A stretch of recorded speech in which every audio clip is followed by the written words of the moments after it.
Out of the East, a team put together by Johnny Majors and his coaching staff 4 years ago, and here they are today playing for the ultimate achievement, the national championship.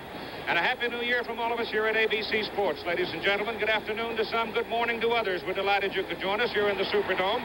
I'm Keith Jackson along with Coach Gerald Parsekian, formerly of Notre Dame. And the Georgia Bulldogs have just made their entrance, and I think you might feel that a few more folks came from Georgia than from Pennsylvania for a game. But, Era, I think this is the most attractive Super Bowl game we have had since you brought Notre Dame in to play Alabama in '73. Keith, we've got two fundamentally sound football teams here. And I think emotion and motivation is going to be a vital factor for the Pittsburgh Ball Club, a potential national championship, undefeated season, culmination of 4 improving years under Johnny Majors. For the Southeastern Conference champions, the Georgia Bulldogs, a team of great character, as we witnessed in the Florida game, their comeback victory, a great challenge in trying to stop Tony Dorsett, the Heisman Trophy winner, a young man who is the leading rusher in the country, leading ground gainer in 1976, leading scorer. So they've got their hands full in trying to stop Dorsett in this Pittsburgh Ball Club. The Georgia Bulldogs have had sort of a low profile in preparing for this game, though. They really have. Pittsburgh has been getting most of the ink in town in the pregame activity. And Georgia's been taking a low profile in this football game. And the other thing that's interesting is that the different training. Johnny Majors has sort of had an open, loose type of camp, and Vince Dooley has had a tighter spring on his players. So we'll see what happens this afternoon. It's going to be a great football game. I'll tell you one thing. Both teams are pumped up for a New Year's Day. This should be one of the classic matchups of all time. The undefeated Pittsburgh Panthers playing for the national championship, and the University of Georgia Bulldogs, only one loss marring their record in '76. We're going to put it on the tee in just a moment.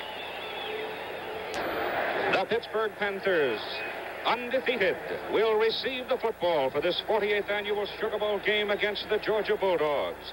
And now let's set the offensive team that's put together by the head coach, Johnny Majors. The tailback out of Tennessee has come on to be one of the outstanding young coaches. Gordon Jones, number 24, wide receiver. John Hanhauser, offensive tackle, number 64. Number 77 is Matt Carroll, a guard. Number 50, John Belusi at center. Tom Brazosa, 67, an offensive guard. Number 76, George Message, offensive tackle. And number 81, Jim Corbett, tight end. The quarterback for the Pittsburgh Panthers, Matt Cavanaugh, number 12. And, of course, the great Tony Dorsett, Heisman Trophy winner, number 33. Elliott Walker, number 34, at running back. And Willie Taylor, number 49, will be the flanker for Pittsburgh. And the place kicker, number 5, Carson Long. The offensive unit for the Panthers and lined up to receive the kickoff. It is Willie Taylor, number 29. Larry Sims, number 23. Willie Taylor is the man that Pittsburgh likes to get the ball to. And it's Alan Levitt to kick off for the Georgia Bulldogs. Georgia in red and Pittsburgh in white. And here we go. It's a kick that carries deep into the end zone, and Sims will not return it. It'll be Pittsburgh first down at the 20-yard line. The defensive unit for the Georgia Bulldogs. Irk Russell called them junkyard dogs, and they're famous for it now. Lawrence Kraft, Ronnie Swopes.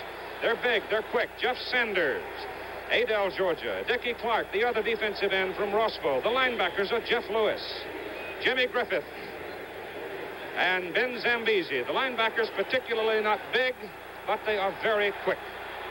Elliott Walker, number 34, is in the backfield with Tony Dorsett. As they split the backs, the first offensive play of the game, and it goes obviously to Tony Dorsett. He goes for about 2, maybe 3 yards before Ronnie Swopes and Jeff Sanders make the tackle for Georgia. 2nd down and 7 coming up. The defensive secondary for Georgia cornerbacks, Bobby Thompson. Bill Krug is the rover. You'll see him all over the football field.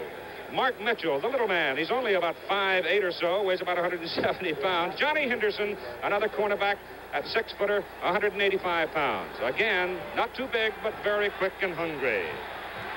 It is 2nd down and 7. The pitch goes wide for Tony Dorsett. He's cut down back at the 21-yard line on a driving tackle by number 61, Jeff Lewis, linebacker from the outside with Lawrence Kraft, the defensive left end.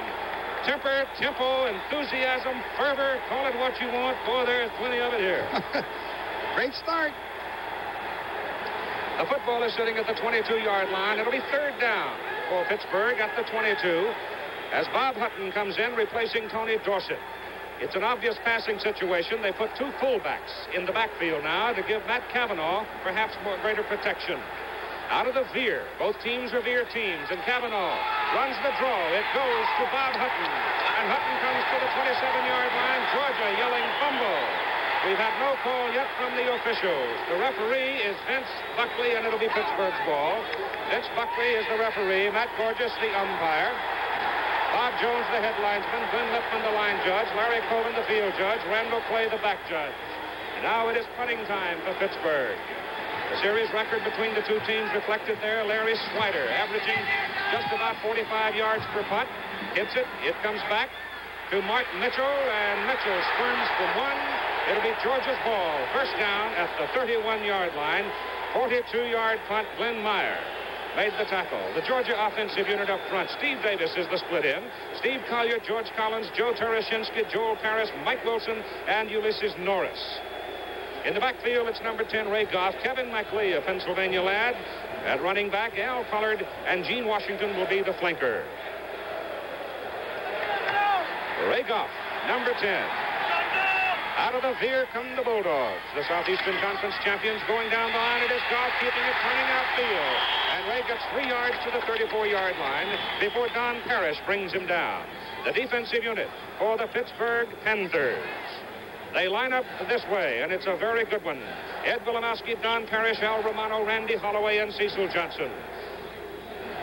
The linebacker, Al Wetherington and Jimbo Kramer, left to right, and the defensive secondary is also a very good one, led by Bob Jury, who had 9 interceptions this past season. It is second down and 7. Both teams getting 3 yards on the first offensive play of the game. Goff keeping. Ray tries to turn it. They've got him right at the line of scrimmage. No gain, as number 59, Wetherington, is there, along with Cecil Johnson and Randy Holloway. Keith, you know, we're seeing a mirrored offensive system between the two teams, both of them using the veer, and you wonder whether or not they both know so much about their attacks, whether it'll become a defensive football game. It'll be interesting to see. All right, here's Ray Goff now, number 10, settling in on third down and 7. Goff rolls, wants to throw, penalty flag is down. He throws, the pass is caught. There is a penalty flag, however, back at the line of scrimmage. The pass complete up to about the 44-yard line of Georgia. To Steve Davis, number 80, coming across from split in, and the penalty will go against the Bulldogs.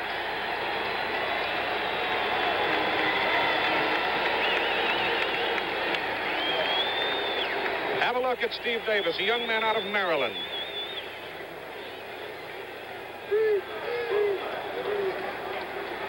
Davis hurling into a lot of traffic, then stepped out of it, and the ball was drilled right in between two Pittsburgh defenders. But it didn't count. They back him up 5 yards to the 29-yard line for illegal procedure, and it is now third down and 12. Goff straight back. Good blocking. Short of his first down. He is brought down by Arnie Wetherington, number 59, who chased him all the way and finally ran him down up at the 37-yard line. There's Vince Dooley wearing the cap. The reason he's wearing the cap is all of his hair's gone, because he met his promise to the Junkyard Dogs that if they won the Southeastern Conference Championship, he'd cut his hair, and he did. Here's the punt by Dukes. Beautiful kick by Bucky. Good one. Beauty. Fielded, and down goes the Pitt return man, Willie Taylor, inside the 20-yard line. A 47-yard punt. No score in the first quarter. The 43rd annual Sugar Bowl game, Pittsburgh and Georgia. This ABC Sports Exclusive being brought to you by Cotton Incorporated, the fiber company of America's cotton producers. The more cotton, the better you feel. By Chevrolet and Chevrolet dealers who invite you to see and drive Chevrolet's totally new 6-passenger car, the new Chevrolet. And by Light Beer, everything you always wanted in a beer and less. And we have no score with 10:57 to go inside the Superdome in New Orleans. Second possession of the ball game for the Pitt Panthers. The football just short of the 20-yard line. The ball is handed over the left side of the line, and it's a good offensive surge for Tony Dorsett, as the 192-pound senior from Aliquippa is brought down by Jimmy Griffith, 47, and Ben Zambezi, 44, linebackers for Georgia. This is only the second time, Keith, that Pittsburgh has looked at what we call an even defense, or a wide 6. There is no man over the center's nose. Once in a while, when the split end is off, they'll move a man over, but this is a little bit different look than they normally see during the course of the year. And here comes an unbalanced line. Give Dorsett 5. Second down and 5 out of the eye. The pitch goes to Tony. He gets one block. He gets two blocks. He's cut down hard by 44, Ben Zambezi, a junior from Macon. Watch Mr. Zambezi doing his thing. Very quick. Zambezi is the leading tackler on this football team, and he can really move. Number 44, as you see, roaming to the ball. This was a pitch out to Dorsett. Here he comes flowing all the way from the weak side linebacker spot and makes the play short of a first down. Football is sitting right at the 27-yard line. It is third down, and they need 2.5 yards. Georgia jumping around on the defense. They give it to Dorsett. He's hit head on right at the 30-yard line. Really popped, and again, Georgia is calling for the ball. That might be a fumble. That's the second time Georgia has been suggestive, and the officials confirm it. Ronnie Swopes, number 78. I'm not sure they have confirmed it yet, Ara. No, I haven't seen an official give the well, looks like they're going to give it to Pittsburgh. Yep. Well, I'll tell you this, Georgia sure is doing a lot of lobbying down around that ball. I guarantee you there were 11 of them pointing.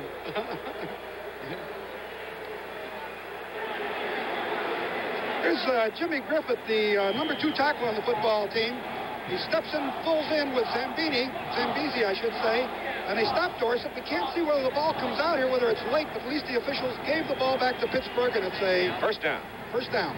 Right on the 30-yard line for the Panthers. Double wide receivers to the left side now as Cavanaugh goes down the line. Penalty flags. The pitch is outside to Dorsett. He's pinned in. He's caught behind the line of scrimmage, but being the talent that he is, slips out of there and gets at least across the 30 for a yard. Bill Krug, number 42, was the man making life miserable for Tony. But it's offside against Georgia. 5-yard penalty coming up against the Dogs. That'll be the second 5-yarder they have been tacked with so far in the game. You know, the Junkyard Dogs are really quick. They're not that big. Ronnie Swopes being the biggest, and of course it's Ronnie and the Runts, but I'll guarantee you this, that it may be that Pittsburgh has not looked at a team quite as quick as this Georgia Bulldog defense is. They've looked very good thus far in the 2 series. Vince Buckley indicating offside against Georgia. Little bit too eager. Just a fraction of a second. It is second down.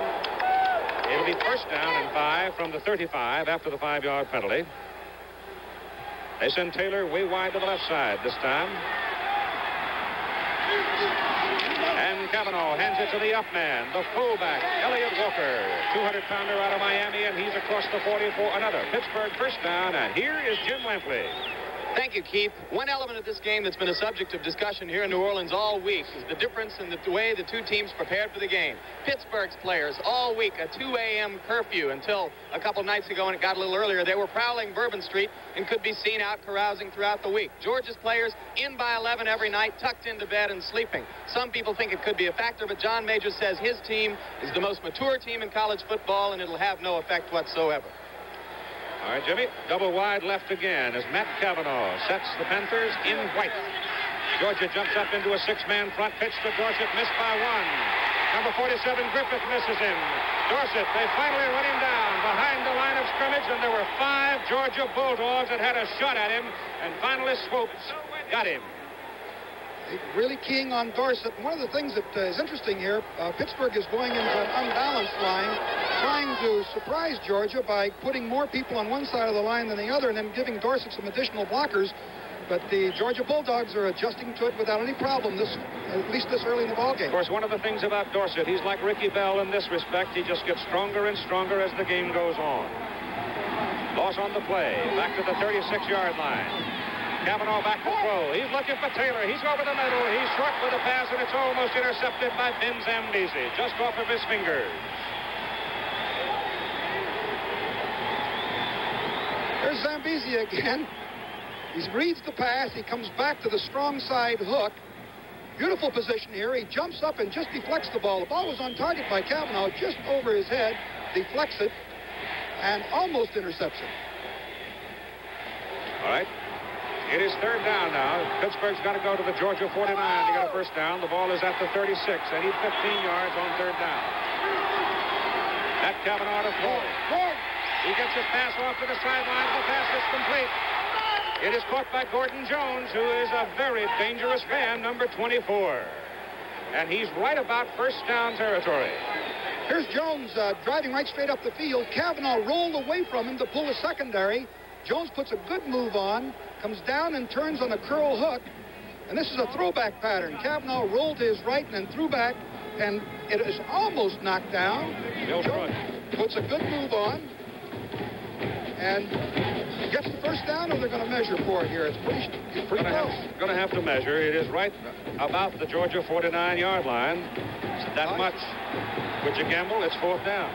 Well, I don't think I would in a game like this. I don't know. Let's see what Johnny does. Kind of an interesting thing going into the ball game here for Georgia is number 77. He's an offensive lineman, but he's going in anticipating that Pittsburgh may gamble. They're going for it. He's big Mark Wilson, the All-American tackle. And they're going to go. So Georgia puts Wilson in defensively to get a little more heft up front. There's Johnny.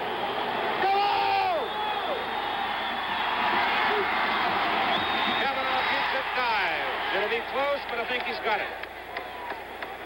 He took it over the right side, going in behind Tom Brazoza and George Messick. Pelusi, Brazoza, Wilimowski, and a couple of other of the Pittsburgh players have had the flu. And not quite up to their optimum level. But it is good for a first down as Cavanaugh took it right in behind the right side lineman. Pittsburgh now with 3 first downs in the game. And so far, Georgia has only had the ball 1 time. And still has not gained the first down. From the 49-yard line, Cavanaugh hit at the line of scrimmage by Jeff Lewis. And that's the 3rd hit in the game for Jeff Lewis. He's a number 3 tackler on his football team, had 87 total hits during the course of the year, and interestingly enough, he's a top scholar, a 3.89 average. So besides being a heck of a football player, he's a super student. Got a heck of a kid. Not that big either. The old Mississippi curling through the grand old lady of a city, New Orleans, Louisiana. It's cold outside, about 32 degrees.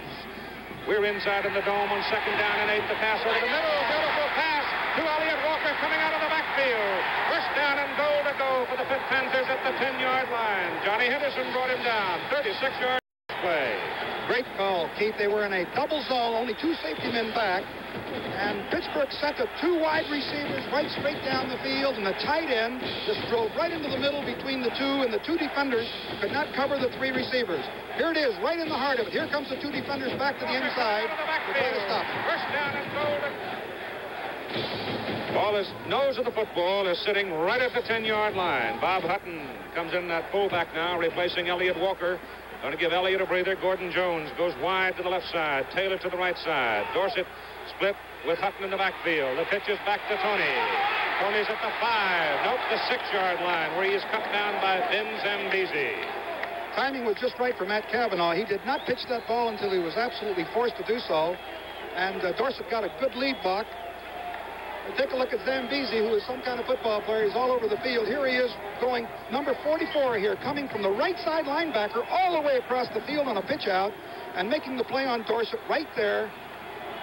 And for a 5-yard gain.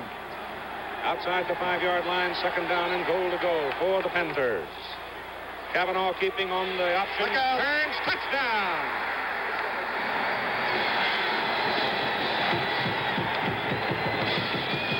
John Henhauser, number 64, knocked Ronnie Swopes out of the way, and Cavanaugh optioned it in. Beautifully executed. You could see it from upstairs there. You could see Cavanaugh had the daylight. He took it, and there wasn't anyone close. Well executed, well blocked play.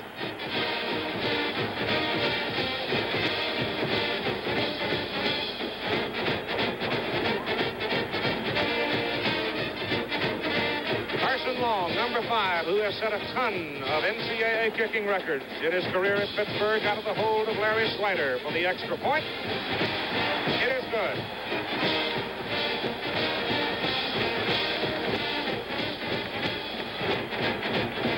Here's Cavanaugh's run for the first touchdown of the ball game. This comes down the line on just a true option with a lead blocker rather than a fake. Well blocked. He cuts it to the inside right here, and there's no one at home. Takes it into the end zone for the first touchdown of the game.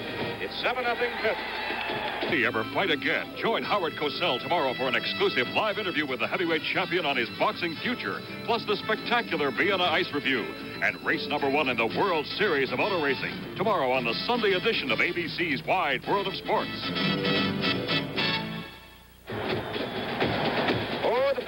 folks' attention. Georgia Bulldogs are going to get their hands on the ball now for the second time in this first quarter with 5:44 to go, and Pitt going 80 yards for the first touchdown. Pittsburgh kicks off to Gene Washington, number 82. He's a wide receiver. He's the deep man. Carson Long will hit it for the Panthers.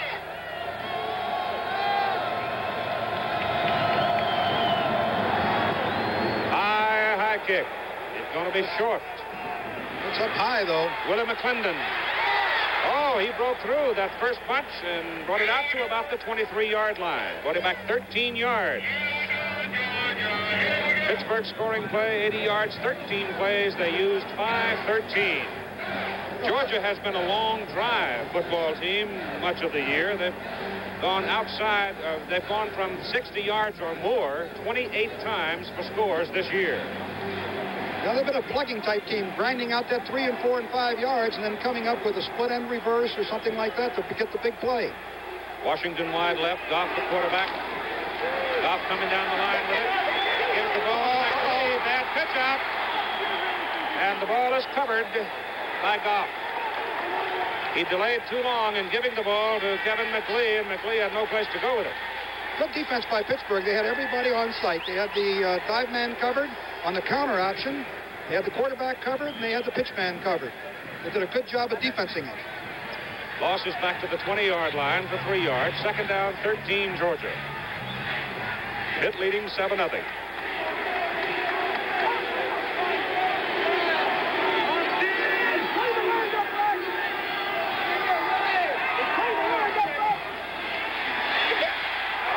Hit behind the line of scrimmage by Arnie Weatherington, number 59, a shooting linebacker. He's the number 2 tackler on this Pittsburgh team with 111 total hits. Now here's Jim. Before the season, Coach Vince Dooley of Georgia promised the media and fans in Georgia that should the Bulldogs win the Southeastern Conference Championship, he'd shave his head. Well, 2 weeks ago at a huge pep rally before this game in Georgia, Vince Dooley shaved his head. And he's come here down to New Orleans and been at practice with it every day. And now 5 of the Georgia assistant coaches have the shaved heads to go with their players' shaved heads. Keith? And Pittsburgh's about to scalp them again unless they get something going. Here's the bomb as Goff delivers it, intended for Washington. It's way over his head. Out of sight. It'll be 4th down. Ray should have waited there a little bit. He had, excuse me, he had the receiver breaking open, but he overthrew him. It might have been a little lack of coordination on the route. Bucky Dills, who hit his first punt for 47 yards, is standing back at the 5-yard line. Deep is Willie Taylor for Pittsburgh. Left footer gets it off. Oh, another beauty. He really hangs the ball and forces Taylor to go fair catch inside the 35-yard line. He hung it up there a little bit more than 5 seconds, and he hits another 47-yarder. We have 4 minutes and 2 seconds to play in the first quarter at the Superdome of the Sugar Bowl, and Pitt leads at 7-0. Shaved head we were talking about earlier. Of course, the original idea came from the Georgia defensive coordinator, Irk Russell, whose head has been shaven for years and whose players did it to emulate him. Dooley has a toupee, which he's been wearing to public functions. Last night, he appeared for the first time without it and promised to go en naturel today for our cameras. All right. At the 33-yard line now. First down for the Panthers. They lead 7-0, and Matt Cavanaugh hands the ball to Tony Dorsett. Look out. That's why he won the Heisman Trophy. First down at the Pittsburgh 49-yard line. It's amazing the number of tackles that he breaks. Actually, it was fairly well blocked, but Dorsett broke through 2 tackles, picked up super yardage. As you'll watch here on the replay, just on a tailback off tackle play, there's one block tackler. There he shakes off another and picks up good yardage on the play.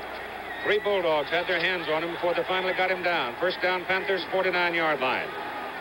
Cavanaugh gives to the up man Walker.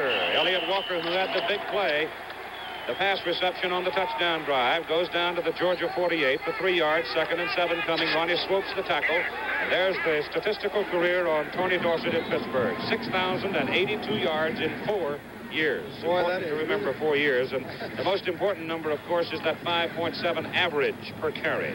We're all glad to see him go at Notre Dame, I'll tell you that. 2nd down, 7. Georgia 48. Cavanaugh. Dorsett. Missed by 1. He has that that faculty for cutting it in. Now, there were 3 red shirts over there ready to bury him, but he cut it back just enough to avoid the solid hit. There was nothing there. He avoided the solid hit and also avoided losing yardage. And that is really the mark of a super back. 9 carries, 28 yards. Ray Goff, the Georgia quarterback, who's yet to get his team on track. Georgia's only gained 4 yards so far in the game. At the Bulldog 47-yard line, it is 3rd down. They need 6. Cavanaugh whips it. Taylor overthrows him. Matt Cavanaugh missed his man, the wide receiver, slanting in. And this program is special exclusive of ABC Sports. Let's pause 5 seconds to allow our local stations to identify themselves. This is WTAE TV, Channel 4, Pittsburgh. The bald head has become the in thing, at least in Athens, Georgia. A lot of Kojaks. Swider's punt, a rifle shot into the end zone. It'll be Georgia first down at the 20-yard line. That's a 47-yarder by Swider, and he knocks it right on off the field of play. Here's Jim again. This is Jackie Sherrill, the man who's been the head coach at Washington State, and next year will inherit the #1 team at Pittsburgh. Jackie, some people think that you might not want Pittsburgh to win the game, leave you that pressure of coming back to national champions, but I know you want it. Yeah, very badly. It's for the young men. They've worked awful hard for 4 years, and it means an awful lot to them. You'll have some athletes coming back from that group. Yes, we have a very good Nicholas, and we have to have a good recruiting year, but we have some good kids coming back. Good luck. Thank you very much, Jim. Okay, Keith Jackson. Georgia first down. And Kevin McLeay and Al Pollard in the setbacks position. They go to the fullback for the first time, Pollard, and he sticks his head in there for about 1.5 yards. He's a 200-pounder from Macon, not too fast, but very steady, hard-hitting football player. A couple of these Pittsburghers are going to be going with us to Hawaii for the Hula Bowl. Al Romano, the middle guard, and Tony Dorsett will be in the Hula Bowl, and you'll see it next Saturday live at 4 Eastern Time over most of these ABC stations. Second down, call it 8 yards to go for the Bulldogs. Ray Goff has a lot of room to run. Out to the 33, the first down of the ball game for the Bulldogs. Jim Kramer brought him down for Pittsburgh. Ray Goff put a good move on, get the first down. Interestingly enough, Georgia has gone to the air. Goff has gone back to pass on a number of occasions early in the ball game. I wonder if they feel that they're going to have to throw the ball more to loosen up this Pittsburgh defense. The old city relatively quiet here today as New Orleans comes down to a standstill for this big matchup to end the 1976 college football season. Dome is full, some 75,000 people. Ray Goff looks over, doesn't like what he sees, calls time with 1 minute and 33 seconds to go in the first quarter.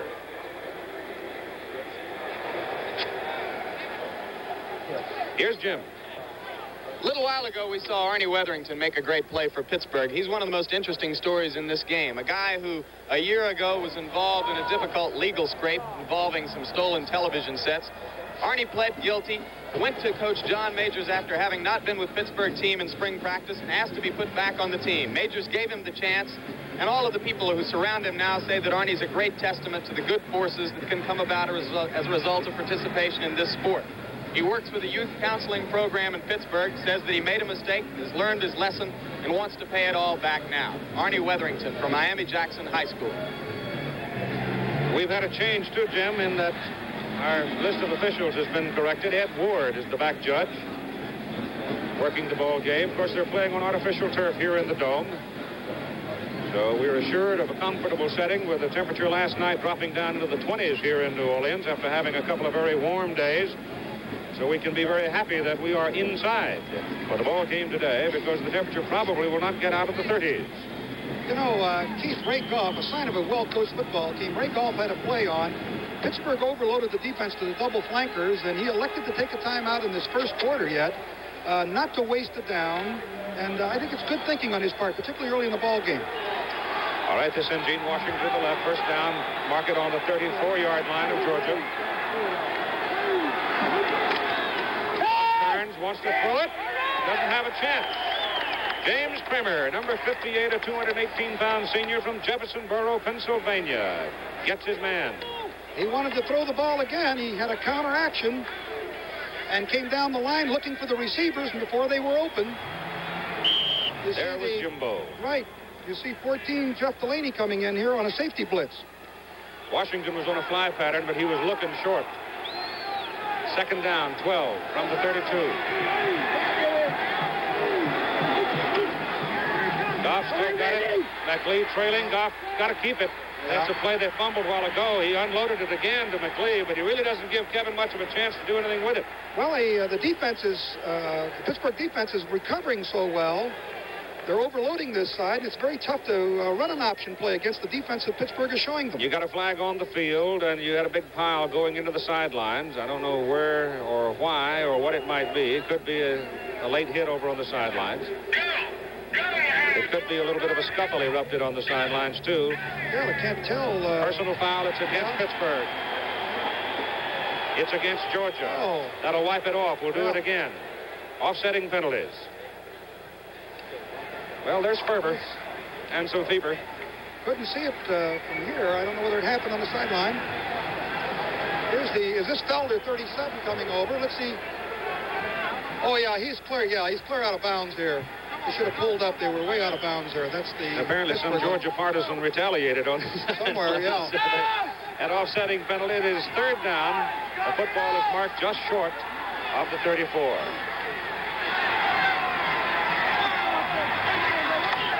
Goff gives it inside. And McLeod goes to the 39-yard line. That is short of a first down.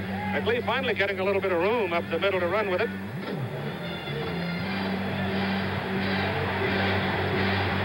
And we're told now that it was Kevin McLeod who did the retaliating for Georgia to effect the second call or the second penalty flag. So whatever. Here's Georgia punting. Bucky Dilts all day to hit it. 47 yards on 2 kicks, and he hangs it up till it gets frosty. Fair catch by Taylor. Back at the 20-yard line again. He hung it 5 seconds. 41 yards on the punt. Coming into the ball game, Pittsburgh had the edge statistically in the kicking with Larry Swider of Pittsburgh averaging 44.8 and Bucky Dilts only 39.4. But in his 3 kicks here, he is really booming that ball up high, and there's no return, and he's getting good distance. People have not run the ball back against Dilts much this year. He gets it up there so long that you hear all those thundering hooves coming down. It's always great for field position, too, as you see. Mark it on the 21-yard line now for the white-shirted Pitt Panthers. They lead with 21 seconds to go in the first quarter, 7-0. Matt Cavanaugh gives it to his fullback up front. It was Dorsett. It is Dorsett working out of the fullback position. Now remember, against Penn State, Dorsett was relatively quiet in the first half. But in the second half, Majors moved him up into the fullback position of the close back out of the eye, and he had a big second half. Time running out, first quarter. We've played one. It's Pitt 7-0 over Georgia. We're ready now for the second quarter of play at the 43rd annual Sugar Bowl game in the Superdome. Second time the Sugar Bowl game's been played under the dome, and Pittsburgh leading 7-0. The numbers for that first quarter give Pitt a decided edge. Second down, 8 yards to go for the Panthers from the 23-yard line. Tony Dorsett for the ball. Good defensive play over there. I think you're going to get a holding call here against Pittsburgh because they had a couple of Georgia defenders hung up. Lawrence Kraft kept stringing the play out. Nope, it's an illegal procedure call against Pittsburgh. But they stuck those blocks in there so long on Kraft, I thought somebody had him by the shirt tail. They went to the unbalanced line again, which they're trying to catch Georgia off balance, but Georgia's doing a good job on it. You can see here on the statistics that Pittsburgh definitely dominated the first quarter. 5 first downs to 1, 55 yards to 26, total yardage of 106 to 26. Offensive plays double, 21 to 11. No turnovers, and that might be a factor later in this game. Again, we have offsetting penalties. They call an offside against Georgia to offset the procedure call against Pitt. So you have offsetting penalties. It's third down from the 24-yard line. They need 7 yards as Cavanaugh sets the throw, goes over the middle to Taylor. He shakes one. He may go. Run down by Johnny Henderson.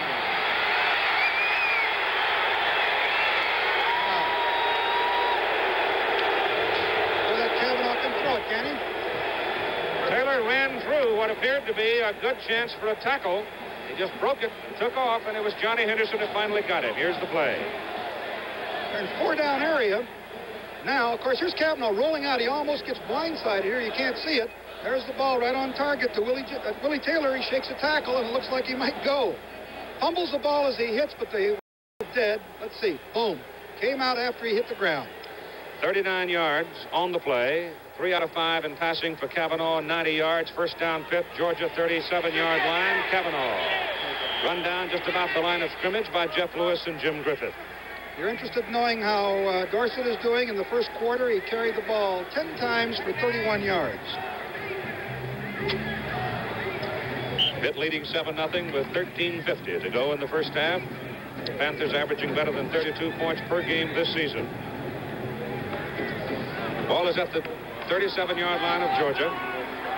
Second down, 9. Walker and Dorsett on the setback. Kavanaugh throws that little short pop intended for Gordon Jones and complete, threw it low. Yep, Jones wide open. Say, it's a real hard throw. Coming to the left for a right-hander and then throwing against the grain of your body is a very difficult throw. It's much easier to execute when you go down to the right side, but they liked what they saw on the left, and they just underthrew the ball, threw the ball into the ground. He had him open.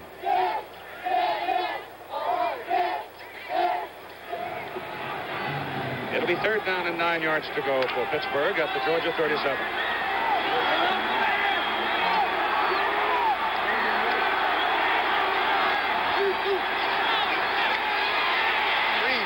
Dumps it off. It set up a screen for Tony. And he tried to turn too soon.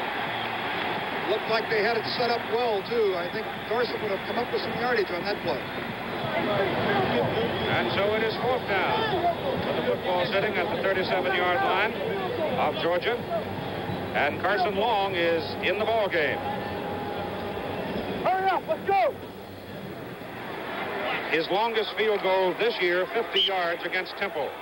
But he has a leg that can take it beyond 50. This will be from the 44 or a 54-yarder. Inside the dome. It's close. It is short. Just short. 1 yard short. So Georgia holds and takes over with 13:20 to go in the first half, trailing 7-0. If Pittsburgh had any need at all for extra incentive in this game, they got it this week from a very unusual source. All week long, Coach John Majors has been very upset about the things that have been said on the West Coast by Bo Schembechler and by John Robinson about how the Rose Bowl ought to be played for the #1 ranking. Last night, Majors, with his final quote, says, those people say knowledgeable football people know the Rose Bowl is for #1. I'm not going to say I'm a knowledgeable football person, but we're #1, and if we win this, we ought to be national champions. Keith? I don't think there's any question they will be if they win this game. First down for Georgia at the 20. Ray Goff back to throw. Turns it up the middle. Goes to the 28-yard line, maybe the 27, where he's brought down. Randy Holloway, number 70, was there to get him. No, Ray Goff did not pass that often this year. He only threw the ball 29 times, had 18 completions. Matt Robinson is the man generally considered the passer. Right, that's exactly right. But he turned it upfield for a little bit more than 7 yards. It'll be second down and a long 2, short 3, whatever you want to call it.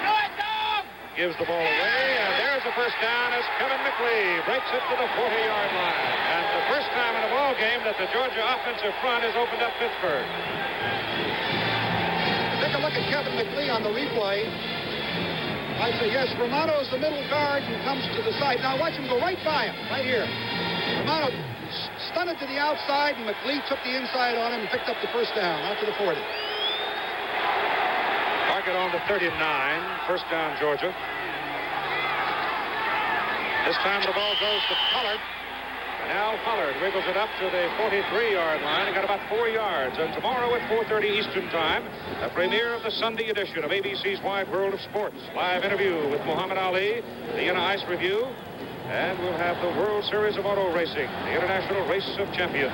4:30 Eastern Time, 3:30 Central and Pacific over most of these ABC stations. Second down and 6. Ball goes to McLeod again. And he pops in there for a couple of yards and runs right into Al Romano, 225-pound senior from Solvay, New York. Third straight time they tested that inside area.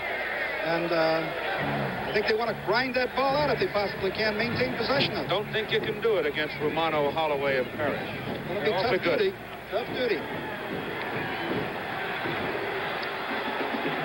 Georgia trailing 7-0. just now beginning to show some offense. Goff keeps it. Gives it to McLee, running to the sidelines. He's shoved out of bounds up around the 46, close to the 47. He is short, however, of the first down. James Wilson, number 21, pushed him out. Good defensive support by Jim Wilson. Left cornerback came up very rapidly and avoided the first down, and of course this forces Georgia into kicking position. On 4th and 3. See if Levitt puts another one up in the air. Dukes. Bucky. We almost hit the screen with it.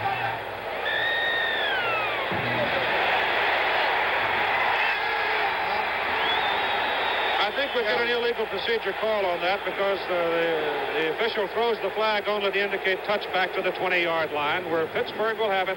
53-yard punt by Bucky Dukes. There is the screen I referred to. That's the indoor television screen that hangs up over the playing field here. And if my memory serves me correctly, that thing's 110 feet, I think they said, something like that. Anyway, Bucky Dukes almost hit it with that punt. If they do hit it, he gets to do it again. It's kind of like hitting the power line with a golf shot. You get to do it again. First down, Pittsburgh. Tony Dorsett from the 20. They run him down. Ben Zambezi and Bobby Thompson on the play for Georgia. Number 41, Thompson, 44, Zambezi. No room that time. Bulldogs all over the place. It'll be second down and 10. Thus far, Pittsburgh has really hurt the Georgia team passing, and Georgia's done a pretty decent job shutting off the running game. There's the Old City. Old out there.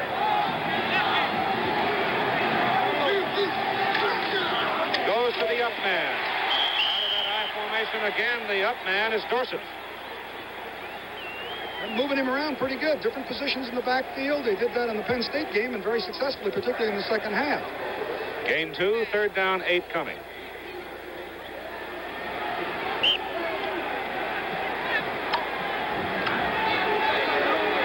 Taylor wide to the left. Gordon Jones to the right.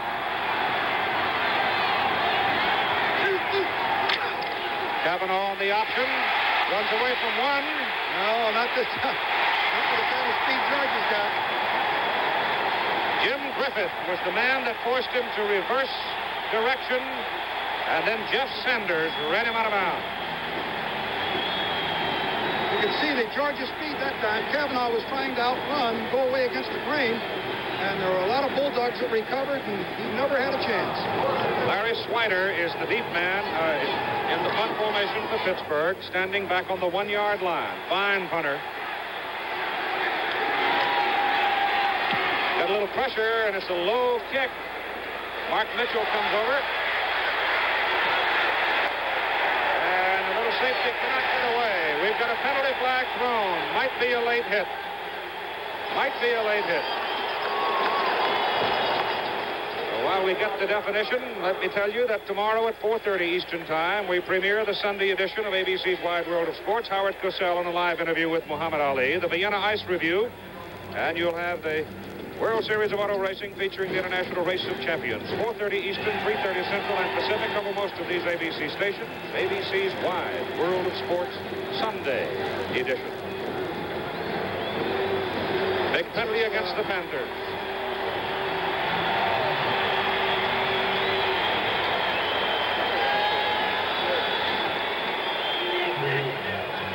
Now Georgia has the ball in Pittsburgh land. I guess that's the first time in a ball game, isn't it, Jimmy Ripps? I think so.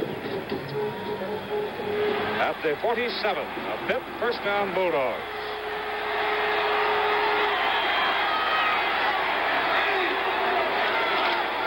Off the throw. Goes over the middle. It's intercepted by Arnie Wetherington. He had the same pass on that had worked successfully for Pittsburgh, running the tight end right down the middle, but Rakoff just threw that ball a little low. Davis was in the seam and looked to be open if he could have raised it up just a little bit. Wetherington made a great interception on it, but if Goff had put a little air under that ball, it could have been a completion. First turnover in the ball game. Pittsburgh gets it back, first down at their own 26-yard line. the only time that I saw the Georgia team this past season was against Florida. They were down 27-13 at halftime and came back and blew Florida over 41-27. So. Sure did. That was a great football game. Never know about him. Kavanaugh whips it to the sidelines to Taylor. Willie gets away. He's slippery. He ran right away from Johnny Henderson. Boy, he really is a dangerous runner when he gets his hands on the ball. He can really fly, makes people miss. He's like a back out there. That's Arnie Weatherington, who intercepted the pass, taking some oxygen on the sidelines. 41-yard line, first down, Panthers. Well, we don't have to worry about the wind in here. That's one thing.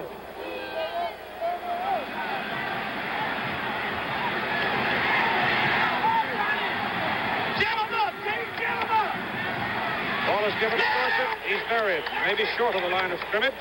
Ran right into Zambezi and Swopes. Georgia's doing a great job against the running game. As I mentioned earlier, the passing game is what's hurt them. And they're staying in there as far as the running is concerned. Of course, when you load up against the run, you got to give up something somewhere, don't you? Yeah, they're giving up a little bit, I think, with the secondary. But you have to stop this Pittsburgh team. They're a well-balanced ball club. Kavanaugh can throw the ball. And as we've already seen, Willie Taylor and Gordon Jones can make people miss. And then they go with a double flanker out there. This could be a passing down.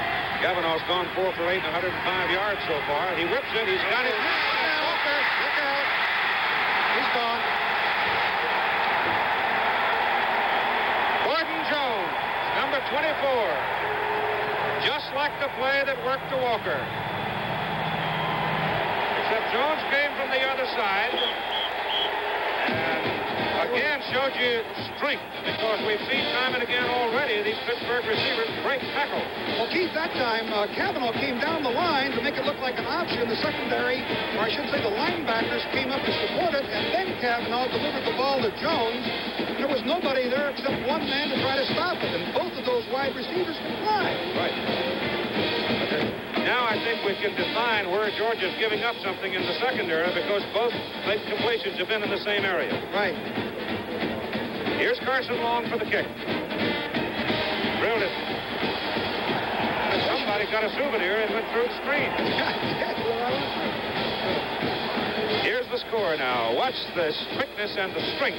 Well, watch Kavanaugh come down the line, then throw the ball to Jones, and he just breaks the tackle, and it's all over with. Goes all the way in. And again, we've got one thing about this Pittsburgh team. It's not a one-man club. Now here's Bill Krug. He's the rover, and he's literally blitzing on the play. He's in the offensive backfield, and there's the hole. Right, but he's way away from the action. The Krug is a big play guy, I'll tell you that. He'll come up with something. Here's Jones, just comes right down the field, turns to the inside as Kavanaugh faked the run, caught the pass, shook off one tackler here, and of course then he's headed for the goal line. And it's 14-0 ball game. That Johnny Henderson there had a chance, just it would have been a tough chance, but he lost him, and it was the second score on the board. And 8:33 to play, 8 minutes and 33 seconds to play in the first half. 74 yards, they take it. Gene Washington will be the deep man as Gordon Jones is accepting congratulations on the sidelines as number 82 for Georgia. Showing some respect for Carson Long's leg, isn't he? He's standing back. Long can put him away. Got it up in the air. Very high. 4. Bobbles. Oh, ho, ho! Into the crowd. Oh, there's a flag. Long shoved him out. I think we're going to put another 15 on top of that, Keith. He almost peeled it out, and Carson Long was over there, and I believe it was Carson that hit him, shoved him. Pittsburgh probably complaining on that, because when you're playing with the intensity that they're playing here today, well, that's what's going to happen. They hit him, I think, when he was out of bounds. Let's see here now. There he is. He goes on out of bounds. Carson. Well, right there, yes. He's way off the playing field there. Right. It's a good call. So they add 15 to it, and Georgia has the ball up at near the 45-yard line. Take another look at it here. It's Carson Long. You see he's about, got to be 3 or 4 yards off the field, and he continues pushing and shoving, and of course the call is proper. New quarterback Matt Robinson in for the Georgia Bulldogs, number 17. He's generally the passing quarterback. Hands for Kevin McLean. And Pittsburgh realizing, and I'm sure instinctively remembering that Robinson is the passer, left him a little gap there, and McLean dances up to midfield. We may see more of this draw screen technique because Matt Robinson's got a great arm, can throw the football, and has had a good year. Of course, I was surprised that Goff put it up so often. Second down. Better part of 5 yards to go. McLean again. And he muscles to about the 47 before Randy Holloway. Big junior tackle from Sharon, Pennsylvania, makes the stop, number 70. In our opening game of the season, Randy Holloway had a great football game against the Fighting Irish. And he's played well all season. Big fellow. 47. Might go for the big one here. I wonder whether, or just the first down. It's 3rd and short. 3rd and 2.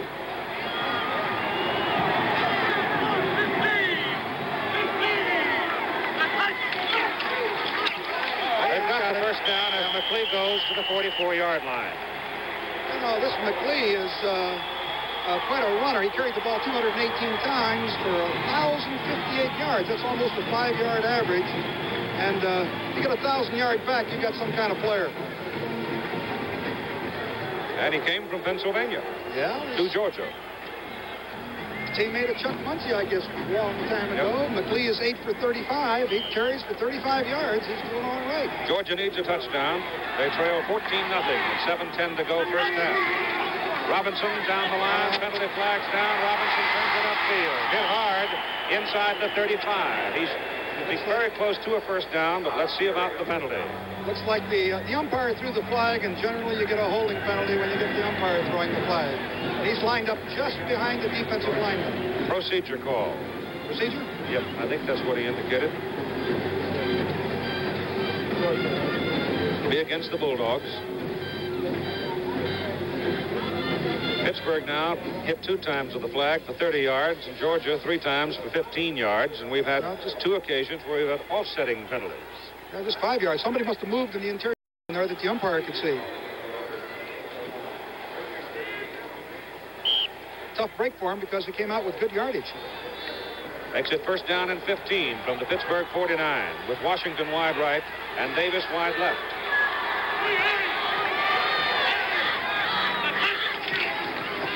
Throw it. Matt Robinson throws it out short, intended for McLean, and number 68 was right over there for Pittsburgh, coming out of the defensive tackle position, Don Parrish, and he was really in the way. I'll tell you, that was well defense by Pittsburgh. They had everybody covered. They had both the flanker and the tight end coming off the line of scrimmage, the backside halfback flaring out.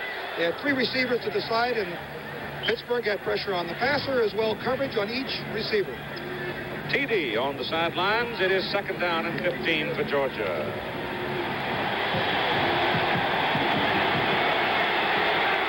Robinson sets them now, and they're all tight. No wide people. Reverse it to Davis.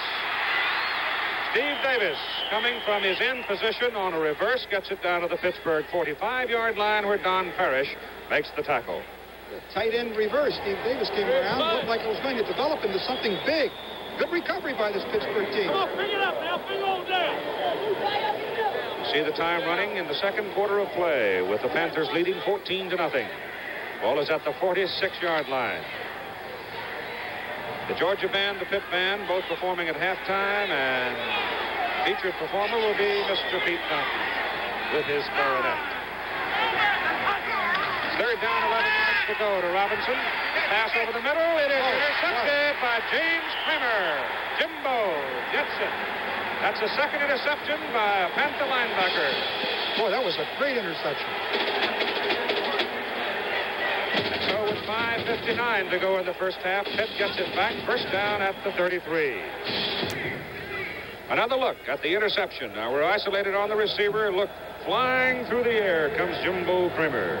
Great interception. He launched himself, and he hung onto the ball. Generally, when a guy lays out like that, he might fumble the ball when he hits the surface, but he hung onto the ball. It was a great interception because Davis was open, and it was only the effort of Kramer that brought the interception about. And the Panthers have it first down at the 33-yard line, leading 14-0. Kavanaugh's pass complete to tight end Jim Corbett, the senior from Erie, makes a leaping catch for another Pittsburgh first down, or very close to it. Here's Jim. Keith, I want to throw in a quick story about Jim Kramer, who just made that interception. This whole experience has got to be one of the best of his life. On December 17th, Kramer got married to his older brother's wife's little sister. I think I got that right. Both Kramer brothers are married to a pair of sisters. She also happens to be the niece of a good friend of ours, Roger Baldessari, the sports information director at Notre Dame.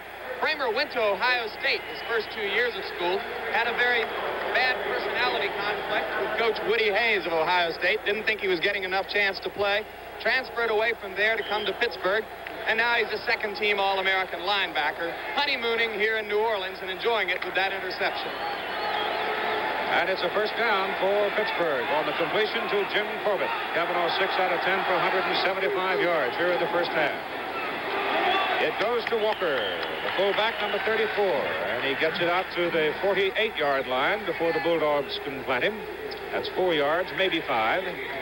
Looks like the Bulldogs are going to have to loosen up with their linebackers because they've got them up in there tight.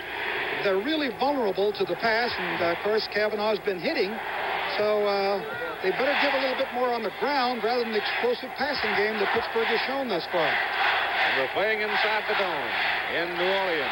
It goes to Walker again, and he's across midfield to the Georgia 48-yard line. He's about a yard shy of the first down, and the crowd watching this 43rd Sugar Bowl, 76,117. That is a new football record at the Sugar Bowl. Johnny Majors took over a Pittsburgh team 4 years ago that had not had a winning season in 10 years. And continual improvement each year up until this undefeated team, and now they're ahead 14-0 in the Sugar Bowl Classic. Johnny's headed for Knoxville in Tennessee. It's Walker again over the right side. On third down and a yard and a half, he gets the first down as he cracks the Georgia 45 to near the 44. Lawrence Kraft from Fort Rucker, Alabama, makes the stop. Georgia's doing exactly what I mentioned earlier here. They're dropping off their linebackers a little bit, loosening up to try to shut off that passing game, which is so explosive. But in the process, this Pittsburgh team is starting to pound out 3 and 4 yards. Pittsburgh is gone now, Era, for 239 yards to Georgia 68 in the first half. That's a lot of offense. Kavanaugh to Dorsett. Oh, look at that move. Oh, boy, all the way to the 22-yard line. First down for Pittsburgh and a great run by Tony. Mark Mitchell brought him down, 23 yards. The man standing right there to make the play for no gain. And he just absolutely puts a move on with his speed and also his mobility, runs right by him and comes upfield. This is a key series of downs, I think, for the Georgia Bulldogs. Oh, is it ever? You know, we saw him overcome a 2-touchdown deficit in the Florida game, but 3 touchdowns is going to be awful tough. Tony now with 56 yards on 15 carries. Kavanaugh down the line. He is caught from behind. There's a heck of a defensive play by Ronnie Swopes coming out of the interior line. Sure was. Great play. He saved the ground gainer that time. I think it's key here for the Bulldogs. With 3:34 left now, if they can keep Pittsburgh out, I think they can be in this ball game. But if they yield a touchdown in this, it's a 25-yard line on in, boy, it's going to be tough in the second half for them. Loss of 2, second down 12, just inside the 25 of Georgia. Kavanaugh pitches to Dorsett. Penalty flags down as Tony gets out there, jukes a couple of times and loses 2 yards. There's just no way he was going to get away that time from Krug and Kraft. That Kraft, he shadowed him right all the way. Dorsett put on about 16 moves, and Kraft put him right on with him. Of course, that Kraft's quite a football player. Procedure call against Pittsburgh. Tomorrow at 2 Eastern Time on ABC, the season premiere of the Superstars this week. Oh, it's a whole lot of fun, I'll tell you that. You'll be watching Bob Cousy, Jimmy Taylor, Peter Snell, Jim Ryan, Floyd Little.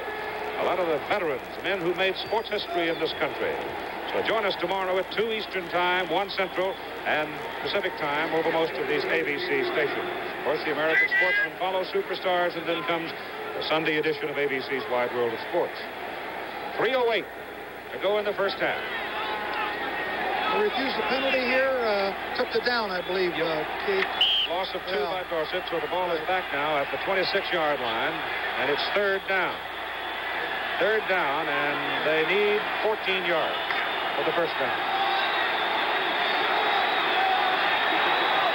Gordon Jones is wide right. Willie Taylor wide left. Kavanaugh's pass intended for Taylor. He's got it down on the 14-yard line, maybe the 13. He's wrestled down by Johnny Henderson. Just short of the first down, I believe. It'll bring up 4th and about 2. Take a look at Willie Taylor here, number 29. Wide receiver here. He drives up the field like he's going to go deep. Well covered. Plants his right foot, turns back in what we call a comeback sideline. He comes back to the ball to make it very difficult for the defender. Catches the ball here. And, of course, he's tackled, and he's just short of the first down, I believe. Pittsburgh takes timeout. Both teams now with 2 timeouts remaining. They need about a yard. Pittsburgh's a hard team to hold out. They really are. I'll tell you, the one thing about this Pittsburgh ball club, everybody talks about Dorsett, and of course, he's been a super great back, unquestionably, but they've got great flank receivers. They've got a great quarterback who can throw the football. We've got a lot of action going on the sideline here. Let's see if we can see what's going on, what they're going to call. Kavanaugh talking with the coaches. We just need a foot, Bill. Right tight, 20. Then we got to have it, Matt. Right tight. Something. They need a little more than a foot.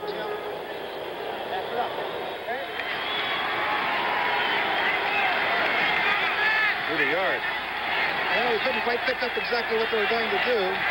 Probably a tight formation on the right side. Something on the right side they were talking about. We got Walker on that side. That's what it's left that time. Got it. Walker. Yeah, they really moved. That right side really moved off the line of scrimmage. Joe Stone, Tom Bezzosa, John Pelosi. Rich Cooper, the tight end. Went on a quick count, and they really came off the blocks. The old story of in the trenches, Keith. First down at the 11, 2:21 to go. Pittsburgh trying to get in for the 3rd touchdown of the first half.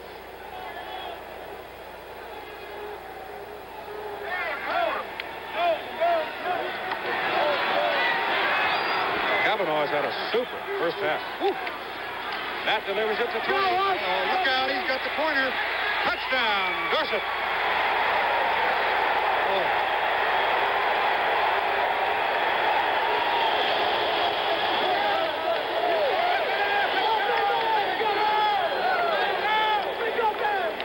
Did he turn on the Jets, or did he turn on the Jets? Bob Hutton threw a big block. Or was it Walker? Elliott Walker threw the big block to get him around. He accelerated when he got that ball.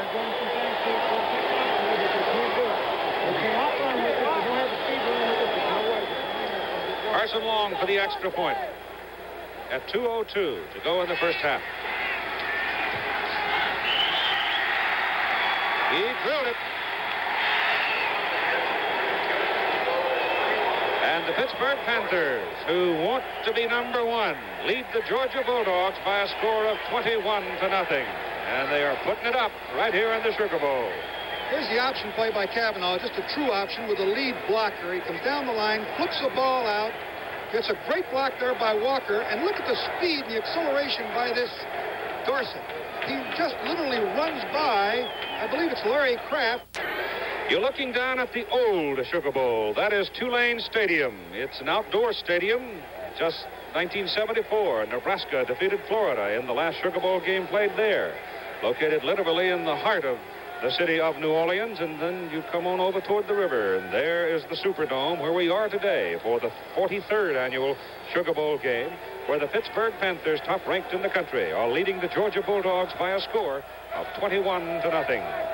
And Carson Long now approaching to kick off. Pittsburgh, with 2:02 to go, he puts it way up in the air to Gene Washington at about the 6. Penalty flag as Washington comes to the 28. I don't know if that's a flag or if it's a pad. It's a pad. A shoe. Somebody's shoe. Looked like a flag for a minute, didn't it? I see those foreign objects on the field, and especially if on a kickoff return, mistakes can be made so easily.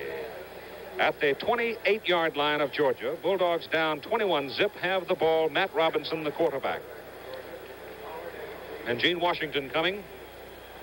Georgia quarterbacks have been intercepted twice so far in the game, both times by Pittsburgh linebackers. Robinson back to throw.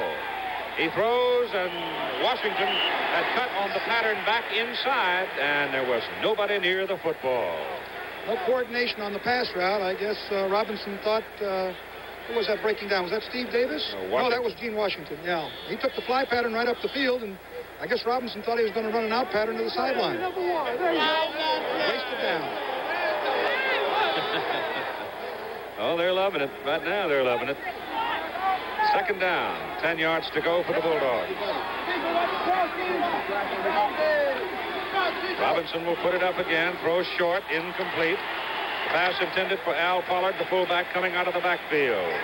At halftime, Chevrolet Motor Division will present Coach of the Year awards. Bill Fleming will have that special feature for you.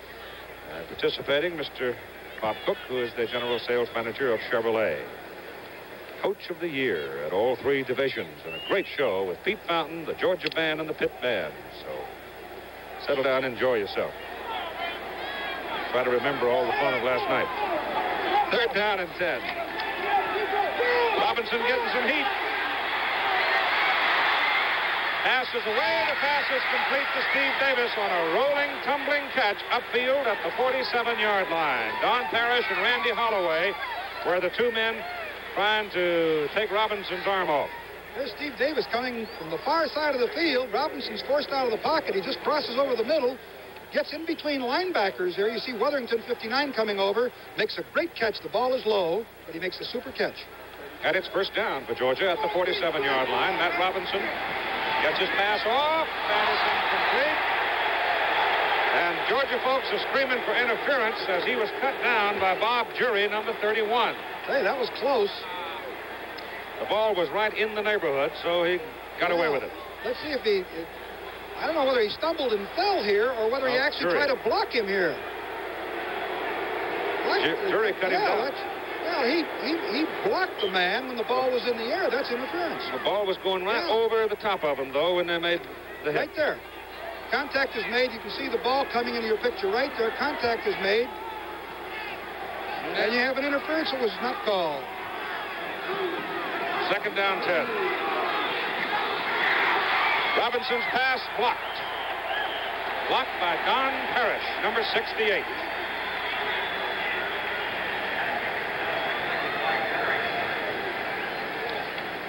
This Pittsburgh team really came to play, and I guess, as Jim Lampley pointed out earlier, Keith, it didn't make any difference what kind of training program they had. I guess they were ready to play when they came to the field here. Well, the scoreboard would reflect it. Yes. And so do the numbers in the scorebook. Well, you got to give that passing game the real credit. Third down, 10. Robinson's pass. All the way to the sidelines, intended for Washington.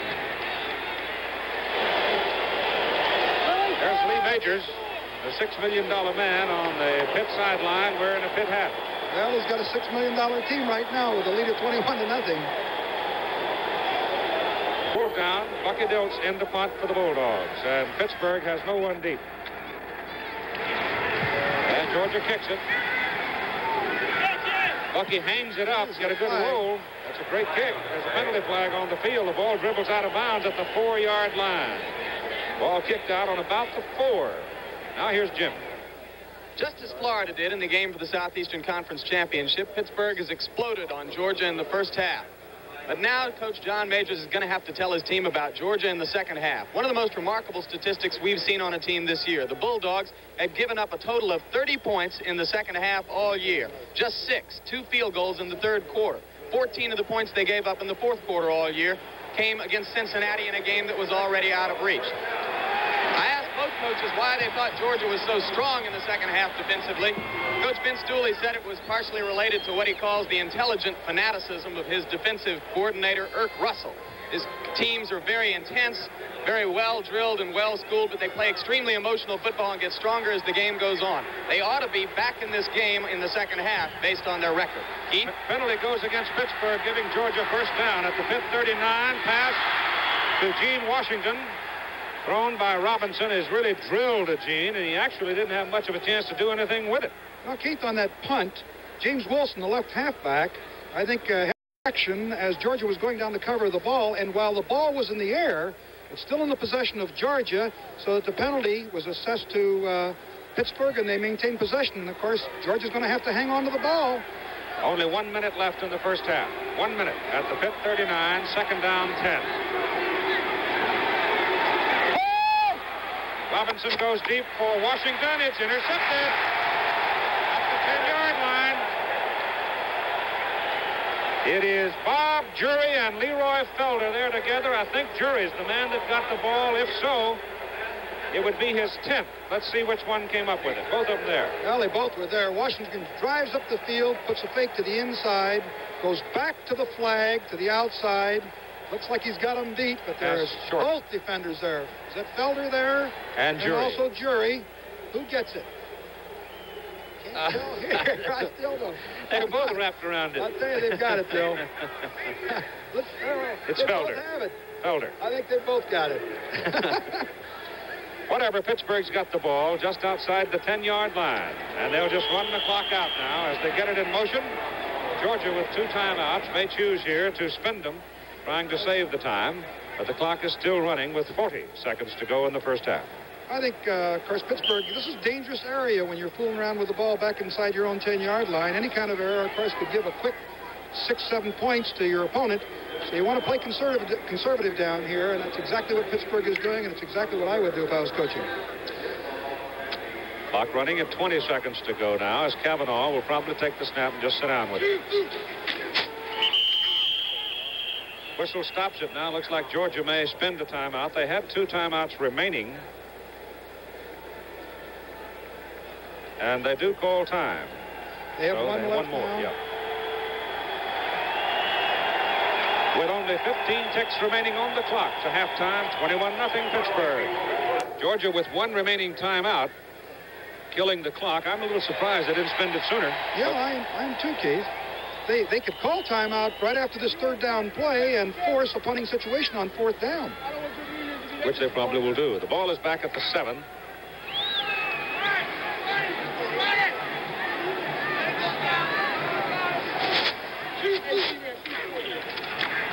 Hand the ball off this time to Elliott Walker, and now Georgia spends the timeout, and they will force Pittsburgh to kick it away with 11 seconds to go.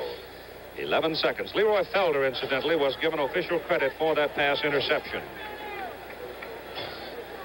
The Goodyear blimp is sailing over the city of New Orleans, Louisiana, with Chuck LeBeau as the captain, Bill Sullivan, our cameraman, and Al Epstein, the video, providing that picture of this great old city.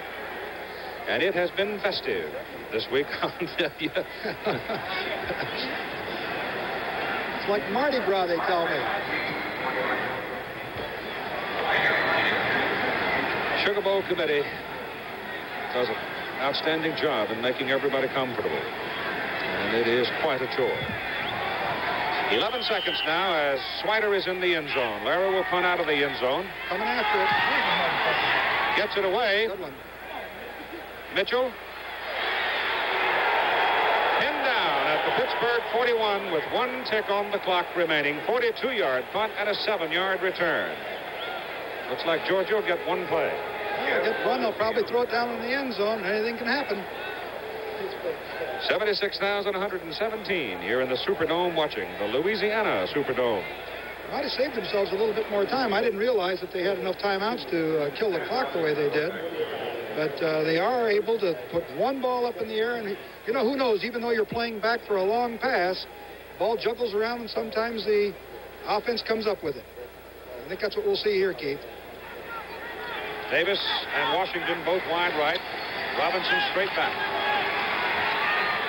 For Washington.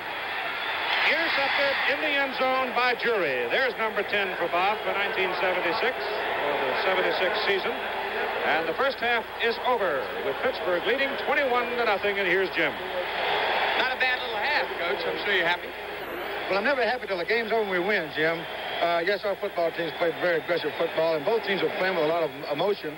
I'm very pleased. Our passing game, I think, really helped us open up the game, plus our defense is doing a great job. I wonder if it's occurred to you this is the last time you go into the locker room with these guys. It has, but I tell you what, I haven't tried to dwell on it because this football team has more to work for than John Majors. They're a great group of young men, and we've got another half to play. Okay, thanks very much for spending time with us, and good luck in the second half. Coach John Majors of Pittsburgh. Halftime, Pitt 21 and Georgia nothing, and we'll be back to the Superdome right after this. Well, hold on a second. Keep that. Participate in this activity. And we want to present this to you, this Coach of the Year award, along with a $2,500 scholarship that will go to your school. And we're most pleased to present this to you, and we offer our sincere congratulations. Well, thank you, Bob. I'm delighted, doubly delighted to receive this great honor, and certainly because of the support Chevrolet Motor Division has given NCAA football and the benefits that many young people have derived from your scholarship program. Even though I can't break this off piece by piece and share it with the players and with the coaches and with administrators and fine friends I met at Pitt, each time I look at this trophy, I'm sure will bring back a memory of a particular player or an event that made my 4 years at Pitt 4 great ones. Gentlemen, thank you for joining us in this inaugural program of the Coach of the Year honors, and we thank you for taking part in this special presentation here at halftime in Detroit. But now it's time to return to New Orleans and to more of the halftime festivities at the Sugar Bowl Classic. Y'all had a lot to talk about in there. Well, it's quite obvious that Pittsburgh's a pretty good football team, and they played a great first half, and I feel like we'll come back. You've been a second-half team all year. I think so, and I think we'll play as well as we can. I know that, and I think you'll see a little different football game. Did you make some significant strategic changes? We made some, but the main thing we got to do is get with a little bit better. They're a good football team, but it's we don't feel like it's over. Okay. Thank you very much for spending time with us, Vince Dooley. Now let's go back upstairs to Keith Jackson and Darryl Parsekian. And the two teams now begin to move out onto the playing surface of the Superdome here in New Orleans, Louisiana. Now let's set the Georgia offense for you. Vince Dooley, of course, is the head coach. For the Bulldogs, Steve Davis, number 80, split in. Steve Collier, offensive tackle, 65. George Collins, offensive guard, number 66. The center is Joe Tereshinski, 56. Number 67 is Joel Parrish, offensive guard. Big Mike Wilson, number 77, offensive tackle. Tight end is Ulysses Norris, number 85. And the quarterback, number 10, Ray Goff. Running back, Kevin McLeod, number 39. Al Pollard, number 43, running back. And the wide receiver or flanker, Gene Washington, the place kicker, number 9, Al Levitt. Offensively, you've seen the Georgia Bulldogs. Pittsburgh will kick it off as Carson Long hits it. Doesn't get this one as high, and it goes out of bounds. Almost shanked it. That'll cost Pitt 5. It'll back them up to the 35, and they'll re-kick it. Keith, if you recall in the Florida game with Georgia, they came out in the second half. They were very patient. They did it running, maintaining possession of the ball. They got a couple of breaks, took advantage of them. But by the same token, they were very patient, moved the ball effectively on the ground, and made a great comeback. So with Vince Dooley's comments at halftime, you have to believe that they're going to play a more inspired second half. And with a penalty here against the Pittsburgh team, they might come up with a little better field position earlier in this game than you might think. That's Ray Goff, number 10. He was the starting quarterback. Matt Robinson relieved him. We'll see which man gets the ball when Georgia gets the ball in play. From the 35-yard line now. High kick. Washington comes all the way out to the 13-yard line to take it.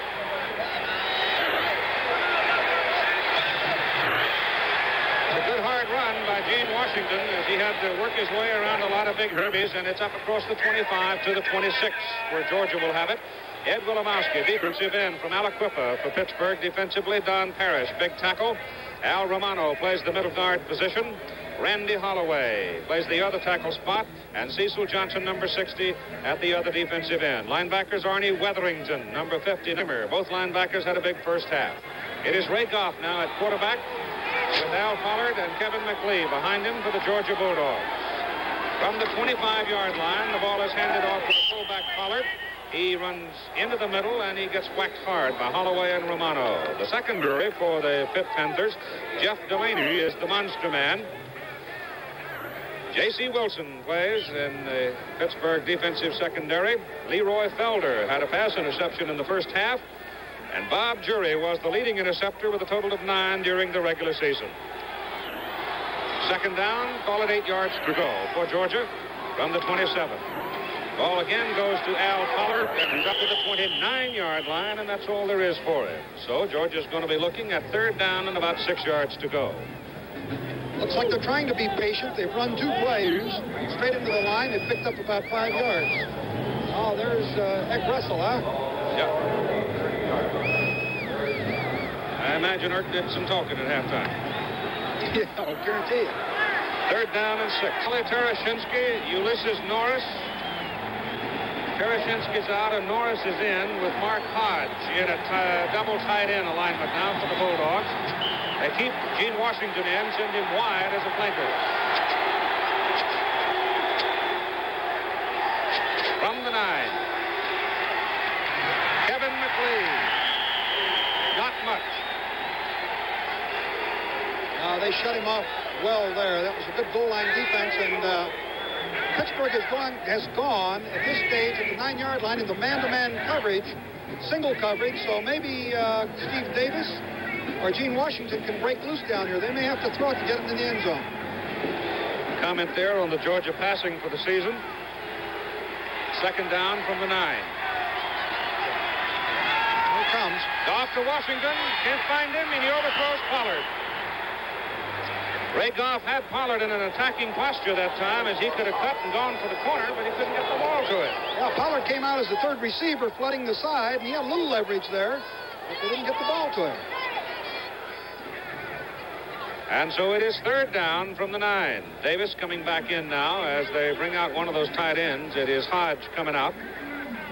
And Steve Davis is back in. Gene Washington put a cute little move on the Pittsburgh cornerback that time as he started right and literally spun around and curled back inside. How about the end around here, maybe? Third down from the 9. Well, there it is. Davis pitches it out to McLean. Fumble. But they call him down at the 7. You very seldom will see better defensive play than that. It really was well defensed. It was also well executed. You take another look at it. He fakes the ball into the line, gives the ball to the end coming around. He pitches it on out, but there's about 4 or 5 Pittsburgh players over here ready to make the play. Georgia will go for 3. Alan Levitt is in for the extra point try out of Matt Robinson's hold. It is up. And from just inside the 25-yard line, it is good. With 11 minutes and 30 seconds to play in the third quarter, Georgia gets on the board. Pitt leads it 21-3. The Georgia Bulldogs get 3 points out of the break when they desperately needed 7. And now they'll kick it off. Levitt will kick it away. Larry Sims and Willie Taylor deep for Pittsburgh. It's Sims in the end zone. Going to come out with it from 4 yards. Gets to the 15, 16, and that's it. You know, the Pittsburgh team being able to hold and yielding only a field goal probably helped a tremendous momentum shift that could have occurred, although there was good coverage by Georgia Bulldogs here, and they're going to force Pittsburgh to go the long way, 85 yards here. Just outside the 15-yard line for the Panthers. They have been dominant. The three-quarter statistics really tell you that. They had 283 yards in the first half to only 78 for Georgia. As Matt Cavanaugh hands the ball to Tony Dorsett. And he's out to the 20, across to the 21. Jeff Sanders and Dickie Clark. The tackle, 99-87. Plenty of Bulldogs in on him.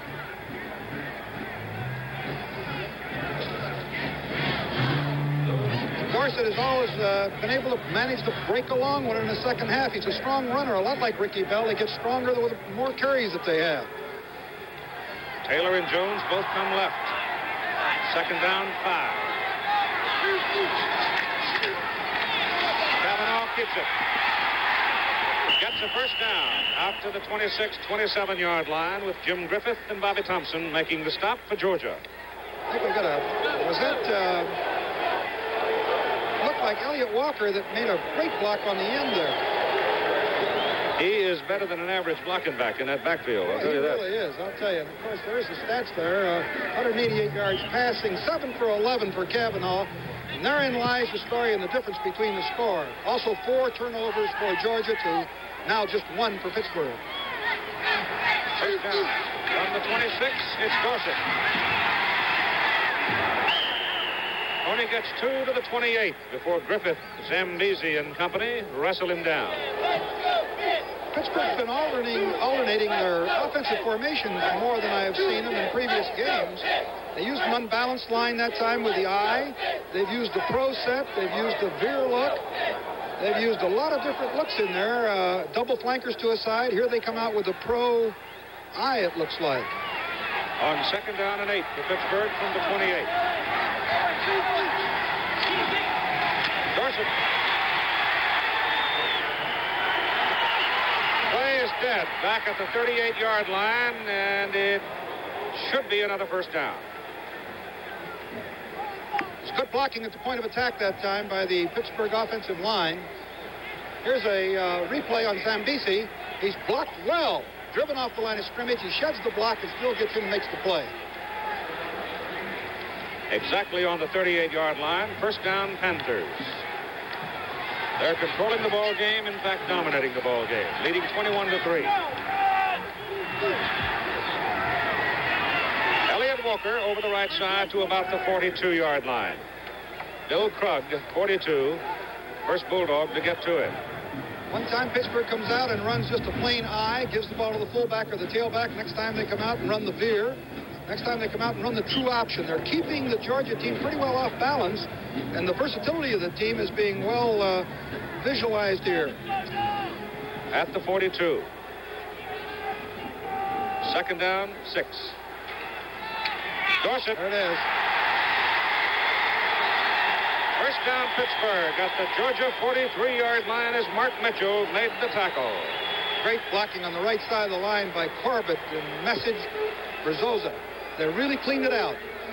And remember, at 4:30 Eastern Time tomorrow, the premiere of the Sunday edition of ABC's Wide World of Sports, Howard Cosell interviewing Muhammad Ali live, the Vienna Ice Review, the first race in the World Series of Auto Racing, featuring the top drivers, the international classes.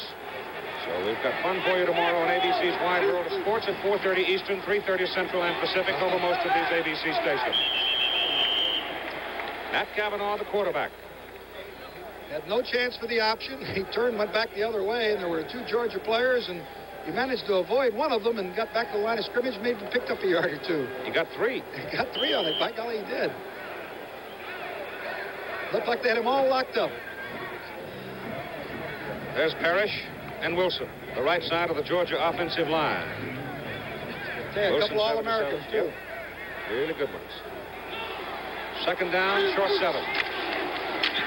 Goes to Bob Hutton, 44, the fullback, 1 yard. Zambezi put a real stick on that time. He came flying in and put a real hit on him. We'll get a replay on it right here. Watch 44. Watch him step right inside here, right between the seams, put on a super tackle on Bob Hutton, number 44. 3rd and 5 from the Georgia 38.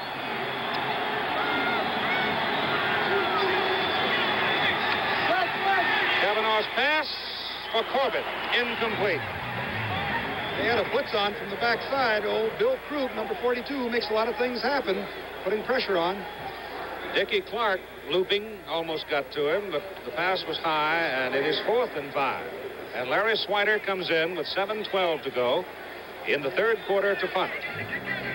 Well, if anything, they're going to yield poor field position to the Bulldogs, particularly if the Swider just kind of bumps it down here and lets it roll around inside that 10. He's going for the sideline. Shanked it. He shanked it. Not much on that one. The line of scrimmage was the 38. I think that one went out just about the 37. That might be a 1-yard punt. I'll tell you, the time you got to be very careful on the right hash mark. That's likely to happen. 21-3. Pittsburgh leads with 7:06 to go in quarter number 3.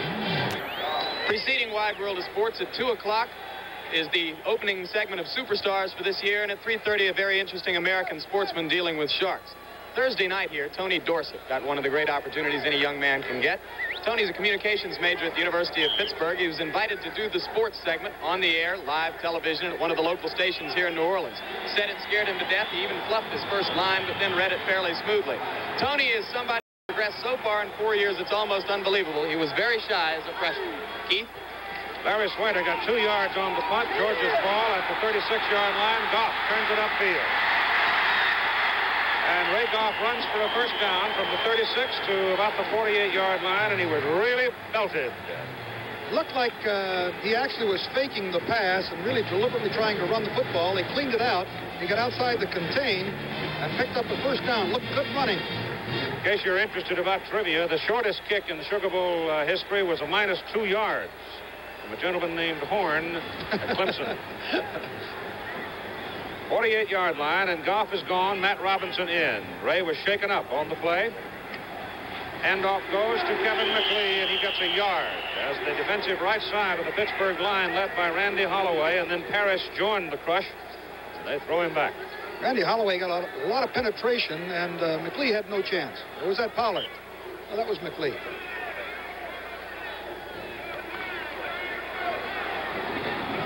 Second down 9 for Georgia, just short of midfield.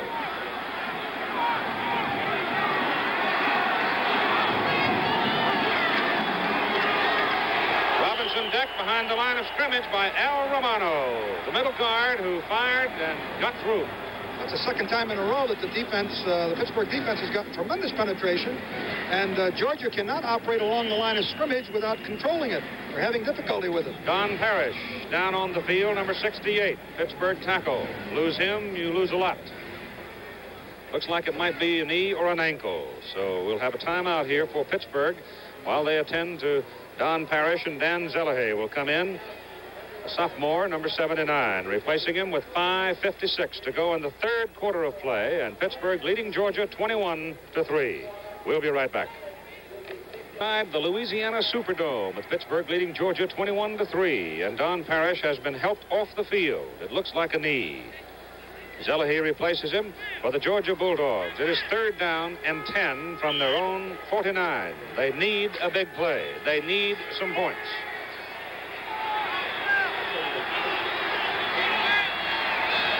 Matt Robinson, the quarterback. Ray Goff was shaken up. Robinson to drop and throw. To the sidelines, throws a knuckleball. It is almost intercepted. Very poor pass. Ball slipped out of his hands. Cecil Johnson, Randy Holloway were involved in it, and they batted it around enough that it almost resulted in an interception. Really didn't have much time. The Pittsburgh defensive line was putting a lot of pressure on him. He didn't have much time to get rid of it. 5:49 to go in the third quarter. Bucky Dilts to punt on fourth down. Beauty. Oh, howitzer shot. Taylor calls fair catch, falls down at the 6-yard line.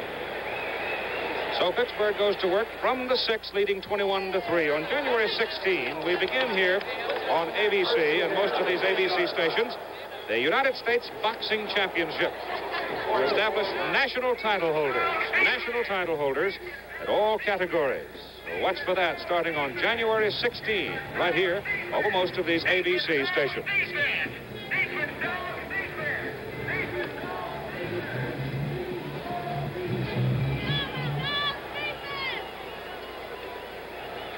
Pittsburgh comes up with Elliott Walker, Tony Dorsett set up in the I with Cavanaugh, the quarterback. It's Walker from the 6 to about the 12. Zambezi, Griffith, linebackers making the stop, and a very positive offensive surge by the Pittsburgh line. I'll tell you, the Pittsburgh people in the trenches have been outstanding today, Ara. On both offense and defense. I think Georgia would like very much to get a turnover here. He'd help them to get back into this football game. Bob Hutton checks in at fullback, replacing Elliott Walker, 44 instead of 34. And Hutton's got the ball. And Hutton hammers it to just about the 15. That'll leave him maybe a yard and a half short of the first down as Jeff Sanders makes the stop for Georgia. Georgia would like to hold here and force a punt and try to get some kind of field position. But this Pittsburgh ball club has failed very few times in this game on critical situations like this. Jones wide right. Taylor comes left. They give the ball to Tony Dorsett, trying for the first down, and he's close. No, it looks like he might. Well, it's close.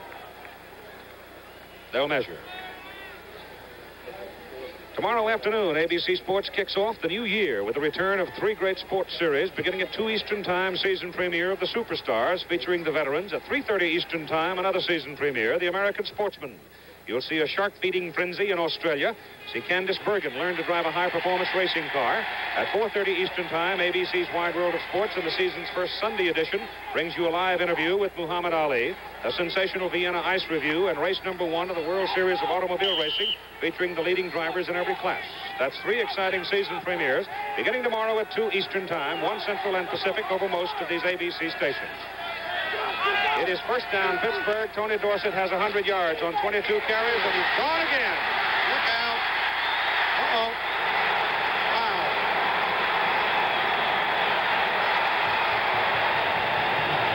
Johnny Henderson brought him down at the 16-yard line. Well, that was a great saving tackle. It was a super run by Dorsett, but also a great save of a touchdown. We're watching on the replay. Watch Dorsett come off tackle. 2 good blocks at the point there. He gets into the secondary. Now you can see the cutting ability and the speed of Tony Dorsett. He's running away from him here. Then a block, but a great save by Henderson from the touchdown. Tony Dorsett now 167 yards. Well, that's in keeping with the Sugar Bowl rushing record is 199. He's tough to corral for a whole ball game. He always comes up with at least 1 big run in the game. First down, Georgia 16. Take it inside to the Elliott Walker, number 34, and he's dumped after a yard. Here's a replay on the long run. Cavanaugh moves back, gives the ball to Dorsett. The right tackle pulls. The fullback makes a great block right there. Dorsett springs into the secondary. You can see his speed as he cuts back to the inside. Now he's running away from the Georgia Bulldogs. He almost gets a block that sets him all the way. But Henderson, the defensive halfback, as you'll see right here, makes a game-saving, not game-saving, but certainly a touchdown-saving play. Pitch to Dorsett. Hit the backfield. Hit by number 87, Dickie Clark, for a loss. Back around the 19-yard line. So that'll bring up a 3rd down and 3. Dickie Clark been shooting at him all day and finally got him. Got good penetration, came across and made the tackle. Wonder if you can see Cavanaugh here with a screen. Remember that earlier screen that they threw that they had set up that Dorsett dropped? Got 3rd and long here. Billy Woods, 37 in the Georgia secondary now. As Cavanaugh dropped the throw. There's a screen. Dorsett. Just didn't execute it. Bill Krug makes the tackle. Zambezi was back there and helped out on the play, and so was Dickie Clark. Well, they tried to screen it off to the left side here. They didn't get the wall set up. Penetration by in the wall. And, of course, Carson Long is going to have to try for a field goal here. He missed just barely at 54 yards. Now he's going for 42 yards. He's got plenty of leg. 2 minutes to play, 3rd quarter.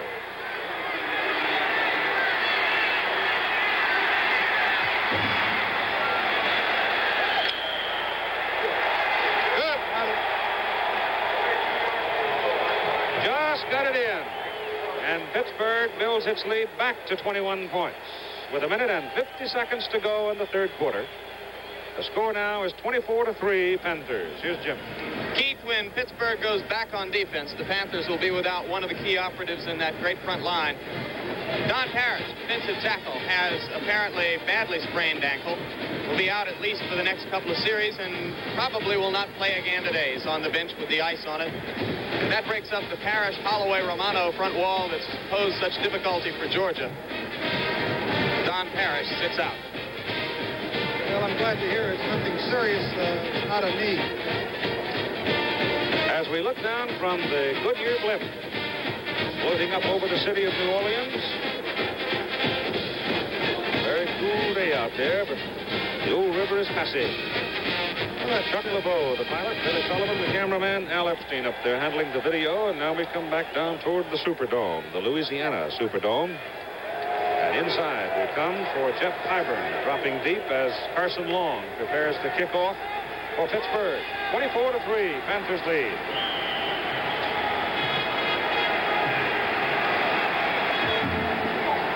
It's hit high and hit to the right and goes out of bounds, and for the second time here in the second half, Long will have to kick it from the 35. It's amazing for a guy that's kicked, I think, 17 field goals in 25 attempts, which is a very significant percentage.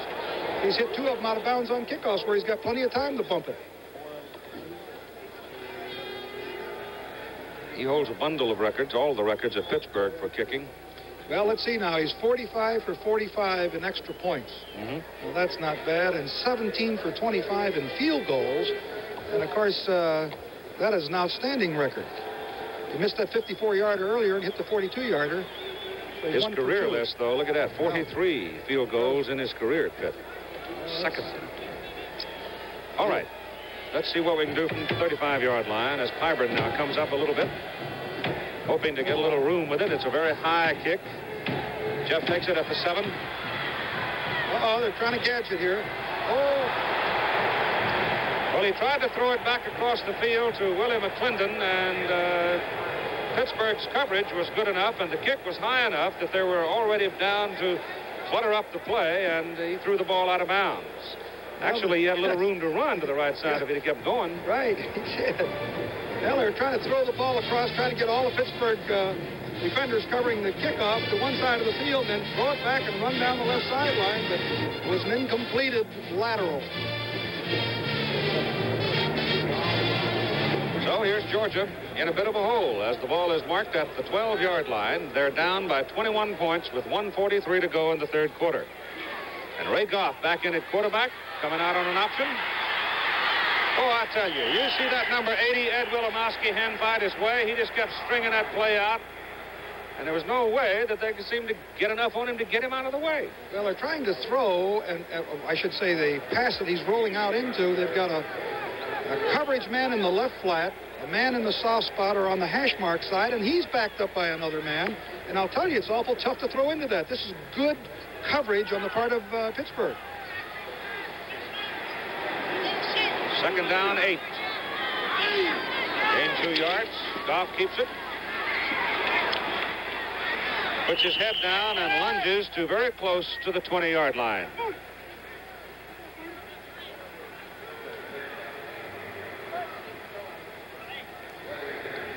Inside the Louisiana Superdome, there's everything in the world inside of this thing that would add to the comfort of people coming here to watch a sports event, including luxury boxes where you can relax and enjoy yourself, and they're tucked back under the seating area so you can't visually see them from where we're located. And we have 76,117 people in it watching. Third down, and they need 4. Goff's got it as he gets out to the 27-yard line. Awful tough to run into that coverage that Pittsburgh's giving them. They got too many folks out there. Clock stops as they move the chains with 18 seconds remaining to play in the third quarter.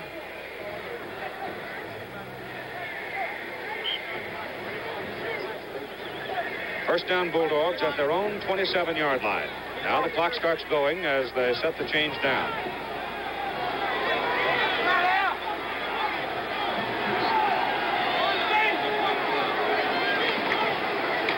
Goff.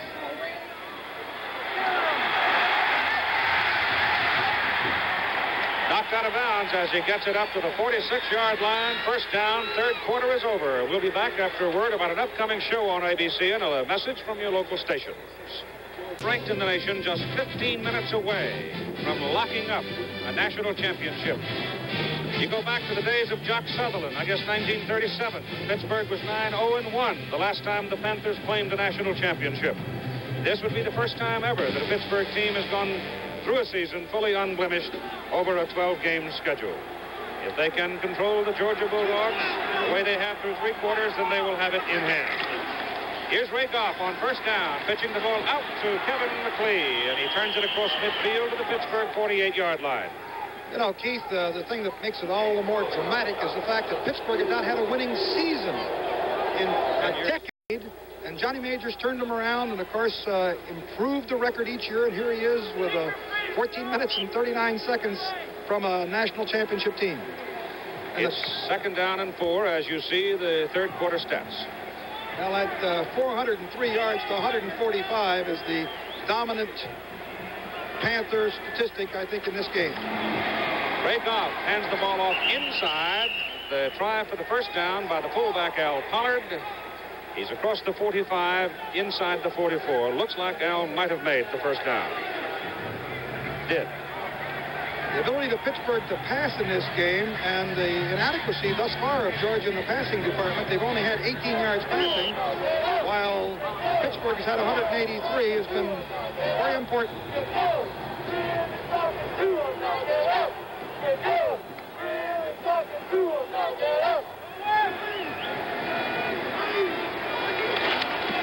44, Goff to throw. Whips it to the sidelines, hits McLean. McLean stepped out of bounds at the 30. Stepped out of bounds back at the 30. He actually ran to about the 12. Jeff Delaney and Al Chesley defensively for Pittsburgh. So McLean almost got loose. I thought he had. I didn't realize that he had stepped out of bounds. There was an official down there, kept looking at him, and I didn't notice that he had stepped out of bounds on the sideline here. But they're moving the ball. Georgia clawing and scratching, trying to come back. They have a first down at the Pittsburgh, just outside the 30, with only 13:46 to play in the game. They're down by 21.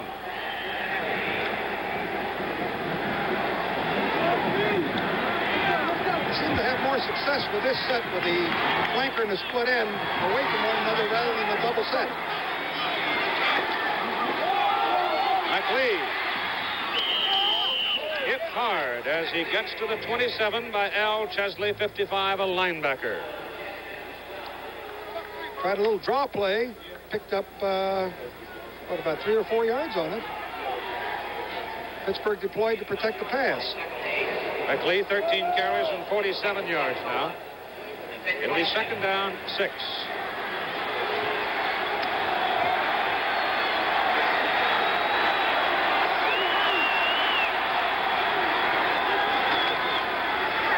Still got it. Tries to give it to Pollard. The ball is loose. Looked like Felder knocked it down. Number 37. I'm still waiting. Pittsburgh signaling their ball, but I haven't seen a striped shirt tell me that yet. Looked like Felder reached in with his right arm and batted the ball down as Goff was trying to deal it. And I think Felder came up with the ball, didn't he? All right. Ball is marked down at the 27. 12:54 to go. Leading play out of the end zone. Here's what happened. Watch Felder make a great play for Pittsburgh. Leroy Felder is blocked, gets up, reaches out with his right arm right here, knocks the ball down on the option, and Pollard would have gotten some positive yardage on the sideline. Great defensive play by Leroy Felder. Come on, Dick, come on! Must be 400 or 500 people on each sideline. It's a little bit difficult to see unless you look at it from the end zone. It's Tony Dorsett across the 30 to the 31. He gets the better part of 4 yards before Ronnie Swopes brings him down. From up here, the acceleration that Dorsett has is very visible. The difference between other backs carrying the ball, he just accelerates so rapidly.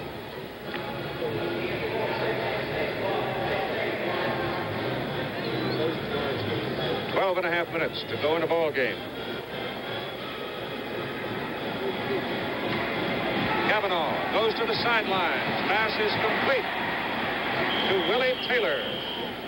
That time Taylor couldn't get away from the pursuit of the Bulldogs, though they did pick up about 5 yards on the play. Just a little short of the first down, maybe 1.5 yards. One thing about those sideline routes, those Pittsburgh receivers, they'll, instead of going out of bounds, they'll turn back to the inside and try to go for yardage. Taylor's 4 for 73. That's a pretty good day. 3rd down and 1.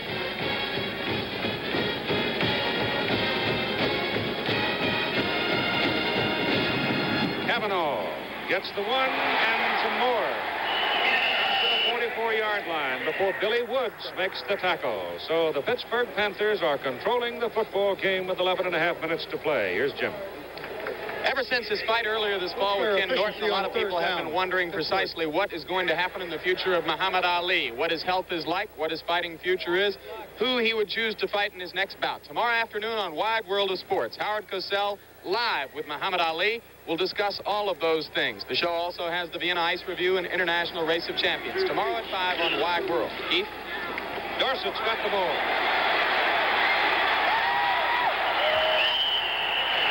He's closing in on 200. Billy Woods and Bill Crook make the tackle for Georgia. Boy, I'd hate to chase him all afternoon, I'll tell you. This Cavanaugh, just on the eye backfield, slashing off tackle. Dorsett gets pretty good blocking, weaves to the outside. You can see the speed that he has as he runs away from tacklers. And his ability to run through tacklers. First down, Pittsburgh at the Georgia 34. Hutton is in with Walker. Dorsett is out right now. Cavanaugh gives to Walker. He gets a couple of yards. The Sugar Bowl running record, 199 yards, set in 1944 by Eddie Prokop, tailback, for Georgia Tech. Techers beat Tulsa 20-18. 26 carries now for 189 yards for Tony. You'll see him next Saturday from the Hula Bowl in Honolulu, Aloha Stadium, right here, over most of these ABC stations. Ricky Bell's going to be there, too? Yep. Got a great cast. Cavanaugh to throw. Going deep. Uh-oh. Oh, incomplete. Just batted away from Willie Taylor by Billy Woods. Woods 6'2", 188. He replaced Johnny Henderson a few moments ago in the secondary for Georgia. Johnny Henderson at 6 feet might not have been able to break up that play. Oh, he made a great play. Reaches out with his left arm just to save it. You see here, Billy Woods chasing up the field. Now watch him with his left arm. He's beaten by about 2 yards. And he reaches out with his left arm here and just deflects the ball enough. And Willie Taylor thought he had 6. Instead, it's 3rd and 8 from the Georgia 32. Screwed from the backside. Pushed off the play, and passes away and thrown too high, intended for Gordon Jones. Bill Krug was blitzing from the backside, and he's all over the field. And that brings Carson Long into the ball game. 10 minutes and 26 seconds to play in the Sugar Bowl, and Pittsburgh leading Georgia 24-3, trying to lock up a National Collegiate Championship. It'll be a 49-yard field goal. He's hit a 42-yarder. He's missed a 54-yarder, just barely. This one from 49. Missed it. Just off to the right. And so with 10 minutes and 21 seconds to play in the ball game, Georgia gets another chance, trailing 24-3. Dorset with 189 yards in this ball game. Georgia has, as a team, 139 yards total. Right after the Superstars tomorrow, don't forget American Sportsman. Shark feeding in Australia and Candice Bergen learning to drive a high-powered race car. Following Superstars at 3:30 Eastern Time. All right, here's Georgia at the 20-yard line.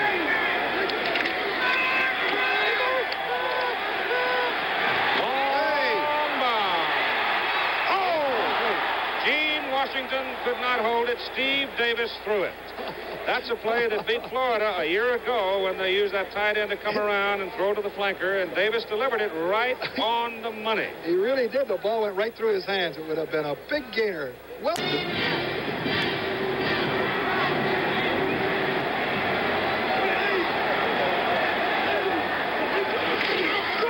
Rakoff hands it to Kevin McLee. Kevin McLee, a young man from Pennsylvania who has become the second Georgia Bulldog in history to run for 1,000 yards in a season.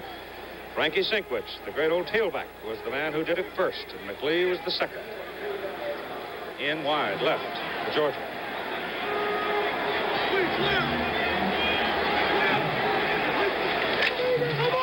Dropped the ball. Penalty flags down. Pittsburgh, I think, covered the football, but let's see about the flags. Looked like Al Romano was on the bottom of the pile. exchange fumble. I don't know what the official called, whether it was, looks like he's going to give it to Pittsburgh. Pittsburgh's ball. Right. Georgia, illegal procedure.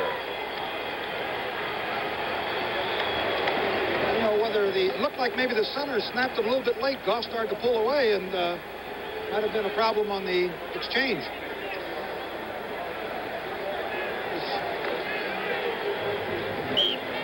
See Romano right here, number 91. You see the ball fly out to his left side and recovered by the Pittsburgh. I can't tell what the number is. Chesley, 55. Chesley? And so here's Pittsburgh with a great opportunity just outside the Georgia 22-yard line as Kavanaugh gives it to Dorsett, and Tony is hit after maybe a yard by Ronnie Swopes, number 78 in red. I'll tell you, trying to harness that Dorsett for 60 minutes is an almost impossible task. I've seen him do it time and time again in a 4-year career, and he's done it again today. There's almost a carbon copy of O.J. when the juice was tearing him up at Southern Cal. He's like that. You'd hold him for 35, 40 minutes, and then bang. Right. They're durable. They just run that ball, keep it. Kavanaugh pitches to Dorsett. And Mark Mitchell comes across, number 24, from his safety position to knock Tony down and picks him up. Mark really flew up there. Good support by the secondary. Not very big fella, 5'11", about 172, but he moved up there with good support. I think he was standing on something when they measured him. I'm not sure he's that tall. He may not be. Doesn't look that tall. He sure plays hard. Ball is at the 22. It's third down and about 9.5 yards to go for a first down. Kavanaugh throws for Jones, and he drills it in there. The same pass. They come out with a unbalanced line with a double flanker to the right, and they just come driving down the field. Kavanaugh fakes the run, the option to the right, and then he delivers the ball. It's well covered here. Mitchell's there, but so's the ball. Inside the 15, where it is fourth down and about 2 yards. Carson Long is in for the field goal try. Kavanaugh now at 10 out of 17 for 197 yards in passing. Well, that's a big story in this game, I think. Larry Sliders hold the kick by Carson Long. 31 yards. Good. And the Pittsburgh margin goes to 24 with 7:35 to play in the game. 27-3, the Panthers lead. In this national championship, everyone will remember the big heroes, Al Romano, Tony Dorsett. One man whose name may be forgotten is perhaps, in a sense, the biggest hero of all. Tom Usick, senior quarterback, probably won't play today. He had never played more than 6 or 7 plays. Before a time early this year when Robert Haygood and Matt Kavanaugh, both of the top 2 Pitt quarterbacks, went down with injuries, and suddenly John Majors was desperate. Tom Usick stepped in and played mistake-free football, steady football for 3 games, got the Panthers through the crisis, and then gave the job back to Kavanaugh and went back to the sidelines where he spent the rest of his career. A walk-on, but a big hero, Tom Usick of Pittsburgh.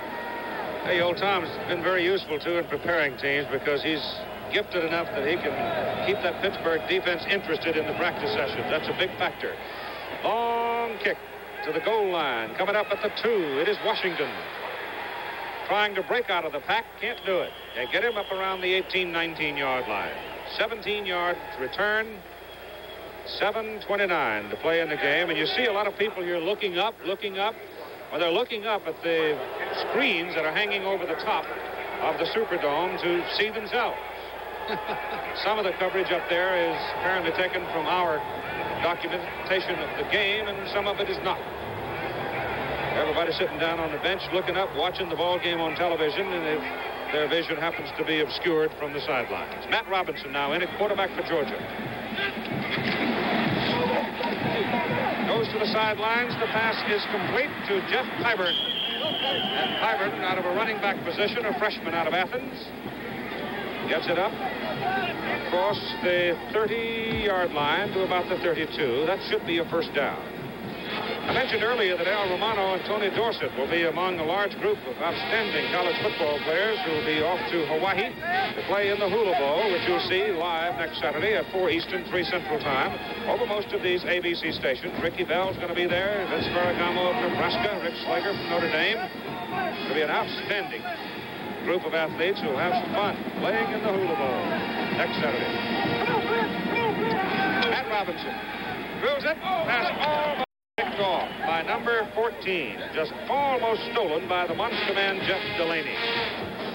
That's amazing. Each year that Hula Bowl comes up with the top players in the country. Mark Wilson, the intended receiver, he's from Frostproof, Florida. I used to drive through there once in a while going down to Seaford.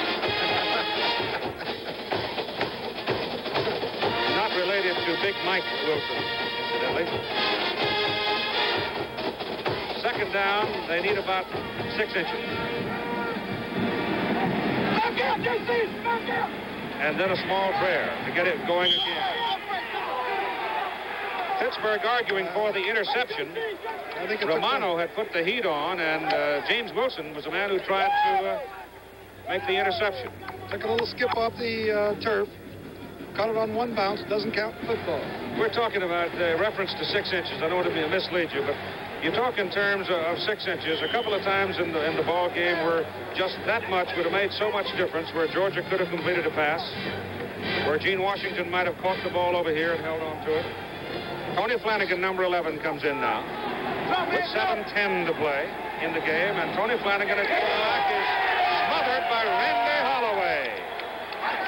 Randy Holloway, sensing a kill, realizing that youngster, a sophomore out of Atlanta, was in for one play, and he just pumped up and came and got him.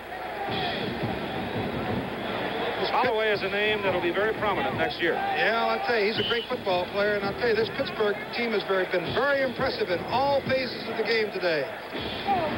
Bucky Dillon, hard rush, but gets it out of there.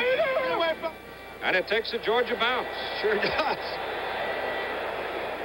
Bounces down to around the 20-yard line. That's 54 yards on the punt. 6:31 to go in the game, and it's Pittsburgh 27-3 over Georgia. I don't think that's intended to be tapped yet. Here's Pittsburgh now, just inside the 20, in a commanding posture in the ball game as Tony Dorsett, with 190 yards, picks up a couple more. That'll give him about 194, and penalty flags are flying now as we get a scuffle down inside the stack. It's one of those kind that you look like a retaliation on the part of one player, and you wonder which way it'll go. Sometimes don't see the first one. Right. The second guy that gets the penalty assessment. While they're talking, I think it's quite obvious and quite fair to suggest that Pittsburgh has won the national championship in college football for 1976, because they have been the most impressive and dominant football team in here against a very good Georgia team. Here's the scuffle. Let's see here. Well, they call it probably right, a doubleheader, one on each side. I don't think it was anything malicious. Frustration. Yeah, right. Ball is at the 24, second down and 6. Kavanaugh gives it to Dorsett. And he has that little skip when he gets in motion, which makes that linebacker sort of take a look before he commits himself. You know, Keith, I think the other thing that is significant in this great accomplishment of the Pittsburgh Ball Club and Johnny Majors is that he's taken his team and progressively gotten better each season, where he's brought them to what appears to be a national championship. And prior to that time, and I can speak from experience on that point, is because we played Pittsburgh when I was at the University of Notre Dame, and they were struggling and having trouble. With the right combination of circumstances, get the right players, the right coach, the right motivation, get all the pieces put together, and the end result here is a potential national championship, 5 minutes and 57 seconds away from it. Tony Dorsett gains another yard. He will have the Sugar Bowl rushing record, beating Eddie Prokop's record of 199 yards, which has stood since 1944.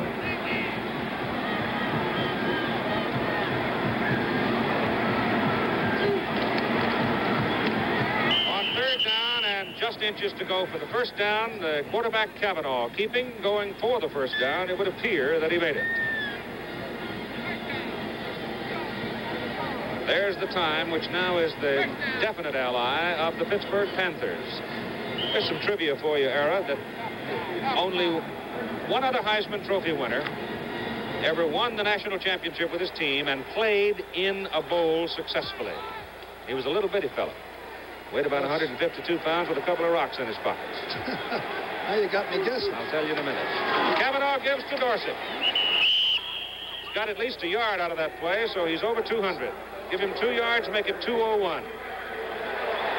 That's one of the few times you'll see him cut the wrong way. He should have broken. If he'd broken to the outside, I think he'd have gotten a lot of yardage.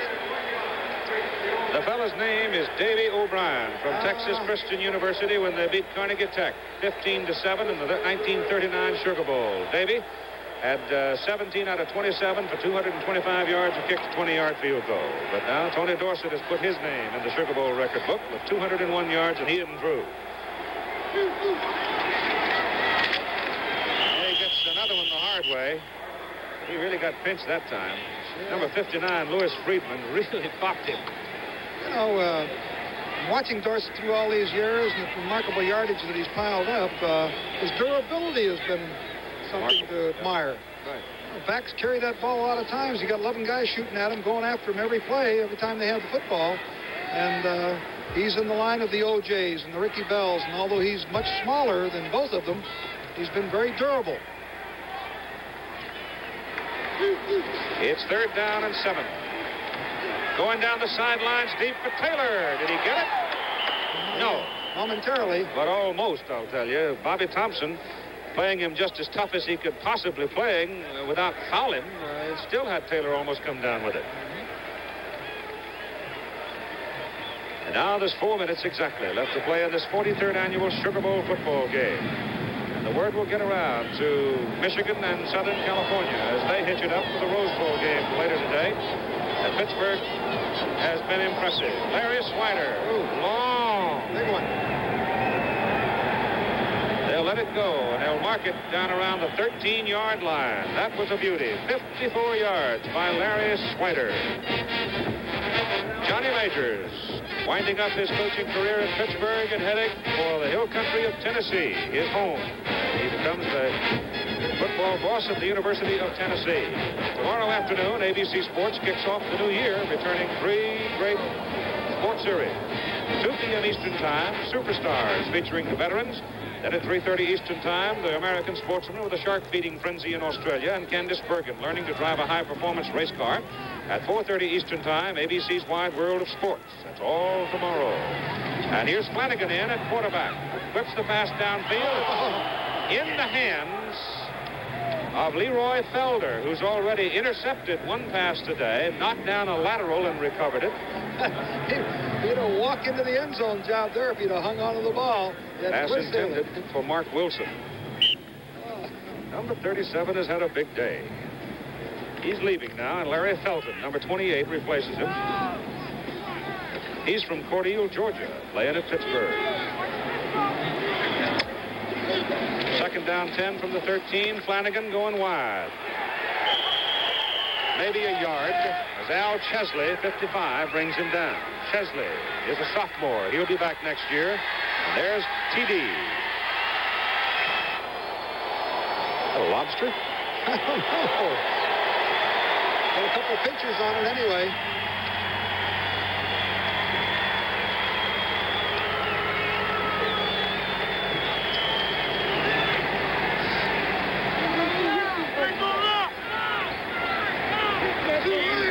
It's 3rd down and 9.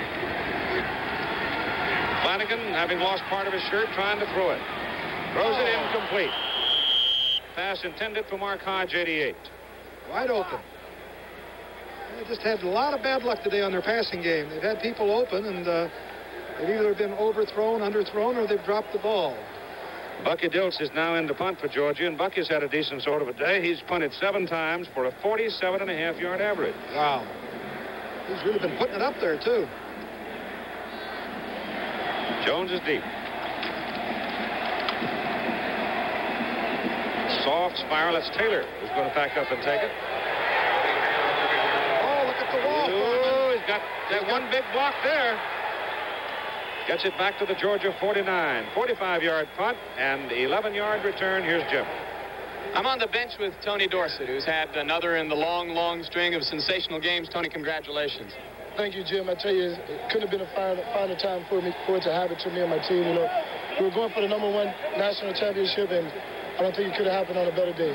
You know, people talked all week about you and your teammates carousing, being on Bourbon Street, having the late curfew. I think there must be a maturity on this team that's somewhat special.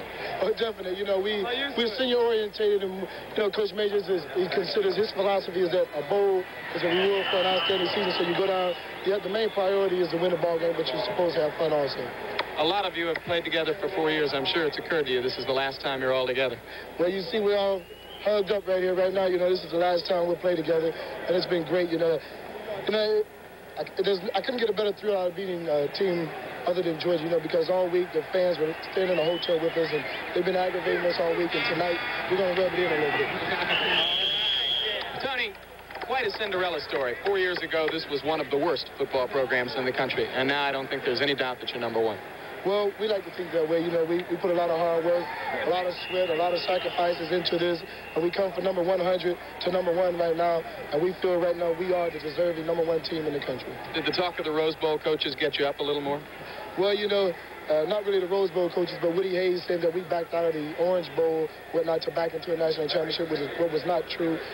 Georgia's the number 4 rated team in the country. We figured playing them, we'd be better. So we wind it down as everything is lighthearted happiness on the Pittsburgh side of the field, and there's rather deep gloom for the Georgia Bulldogs as Johnny Majors now is playing everybody. Larry Sims is in the lineup, penalty flag down. Tom Usick is in at quarterback. Tom Sandoval is in at fullback. Randy Rudishan is in there. Number 19 in a flanker position. Mitch Cooper is in. Joe Stone is in. George Link, John Tackett, Jim Bowie, Steve Gostad. Everybody gets a chance to play, and why not? They've earned it. Marking off a penalty here against Georgia. Bulldogs frustrated. Came in with a 10-1 record. Very proud football team. It's still a fine football team. I think Matt Cavanaugh's passing ability really put the pressure on their secondary and really opened the game up. 34-yard line of Georgia with only 1:46 left to play in the game. Quite much better in the second half, Keith. It's only 6-3 ball game in the second half. That's Sims carrying for Pittsburgh. And on the first down play from the 34, he gets a couple of yards. Some of the Georgia people on the field now include, well, the Zambees is still out there, I guess. Brad Sescuti is out there. Bob Hope, Robert Hope is on the field. Billy Woods. Bill Krug stays out. Swopes is still in. Louis Friedman out there. Lawrence Kraft still there. Rudishan coming wide to the right side. Usick on second down and 8. Keeps it, pitches it out. Here comes Sims. James Sims, if you can pop that crack right there, he could have been gone.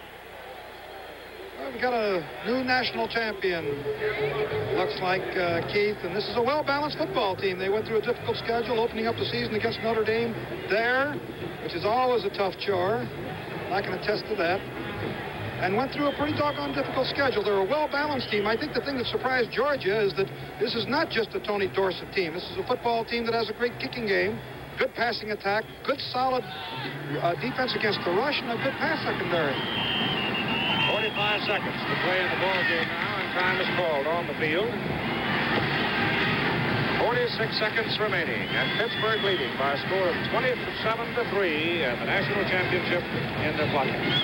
46 ticks remaining in the ball game as Pittsburgh owns it just inside the Georgia 20. First down. Well, you know, Vince Dooley is disappointed, but I'll tell you this, 10-2 is a heck of a year, and the Bulldogs played extremely well during the entire 1976 year. As Tom Usick turns it upfield, goes to about the 15, and we're told that the press people have voted Matt Cavanaugh the most valuable player of the ball game. The executive producer of this 43rd annual Sugar Bowl game, Roone Arledge. Coverage of today's game produced by Chuck Howard, directed by Andy Sedaris, our technical director John Allen, Jerry Klein, research and spotter, Jimmy Ritz, our statistician. It's Usick trying to get in with 13, now 12, and headed for 10 seconds to play. He gets the first down, and that stops the clock with 12 seconds. And look at the Pittsburgh sideline. They're all down there. 8-yard line. Johnny Majors already up on the shoulders of his team. 4, 3, 2, 1. The game is over.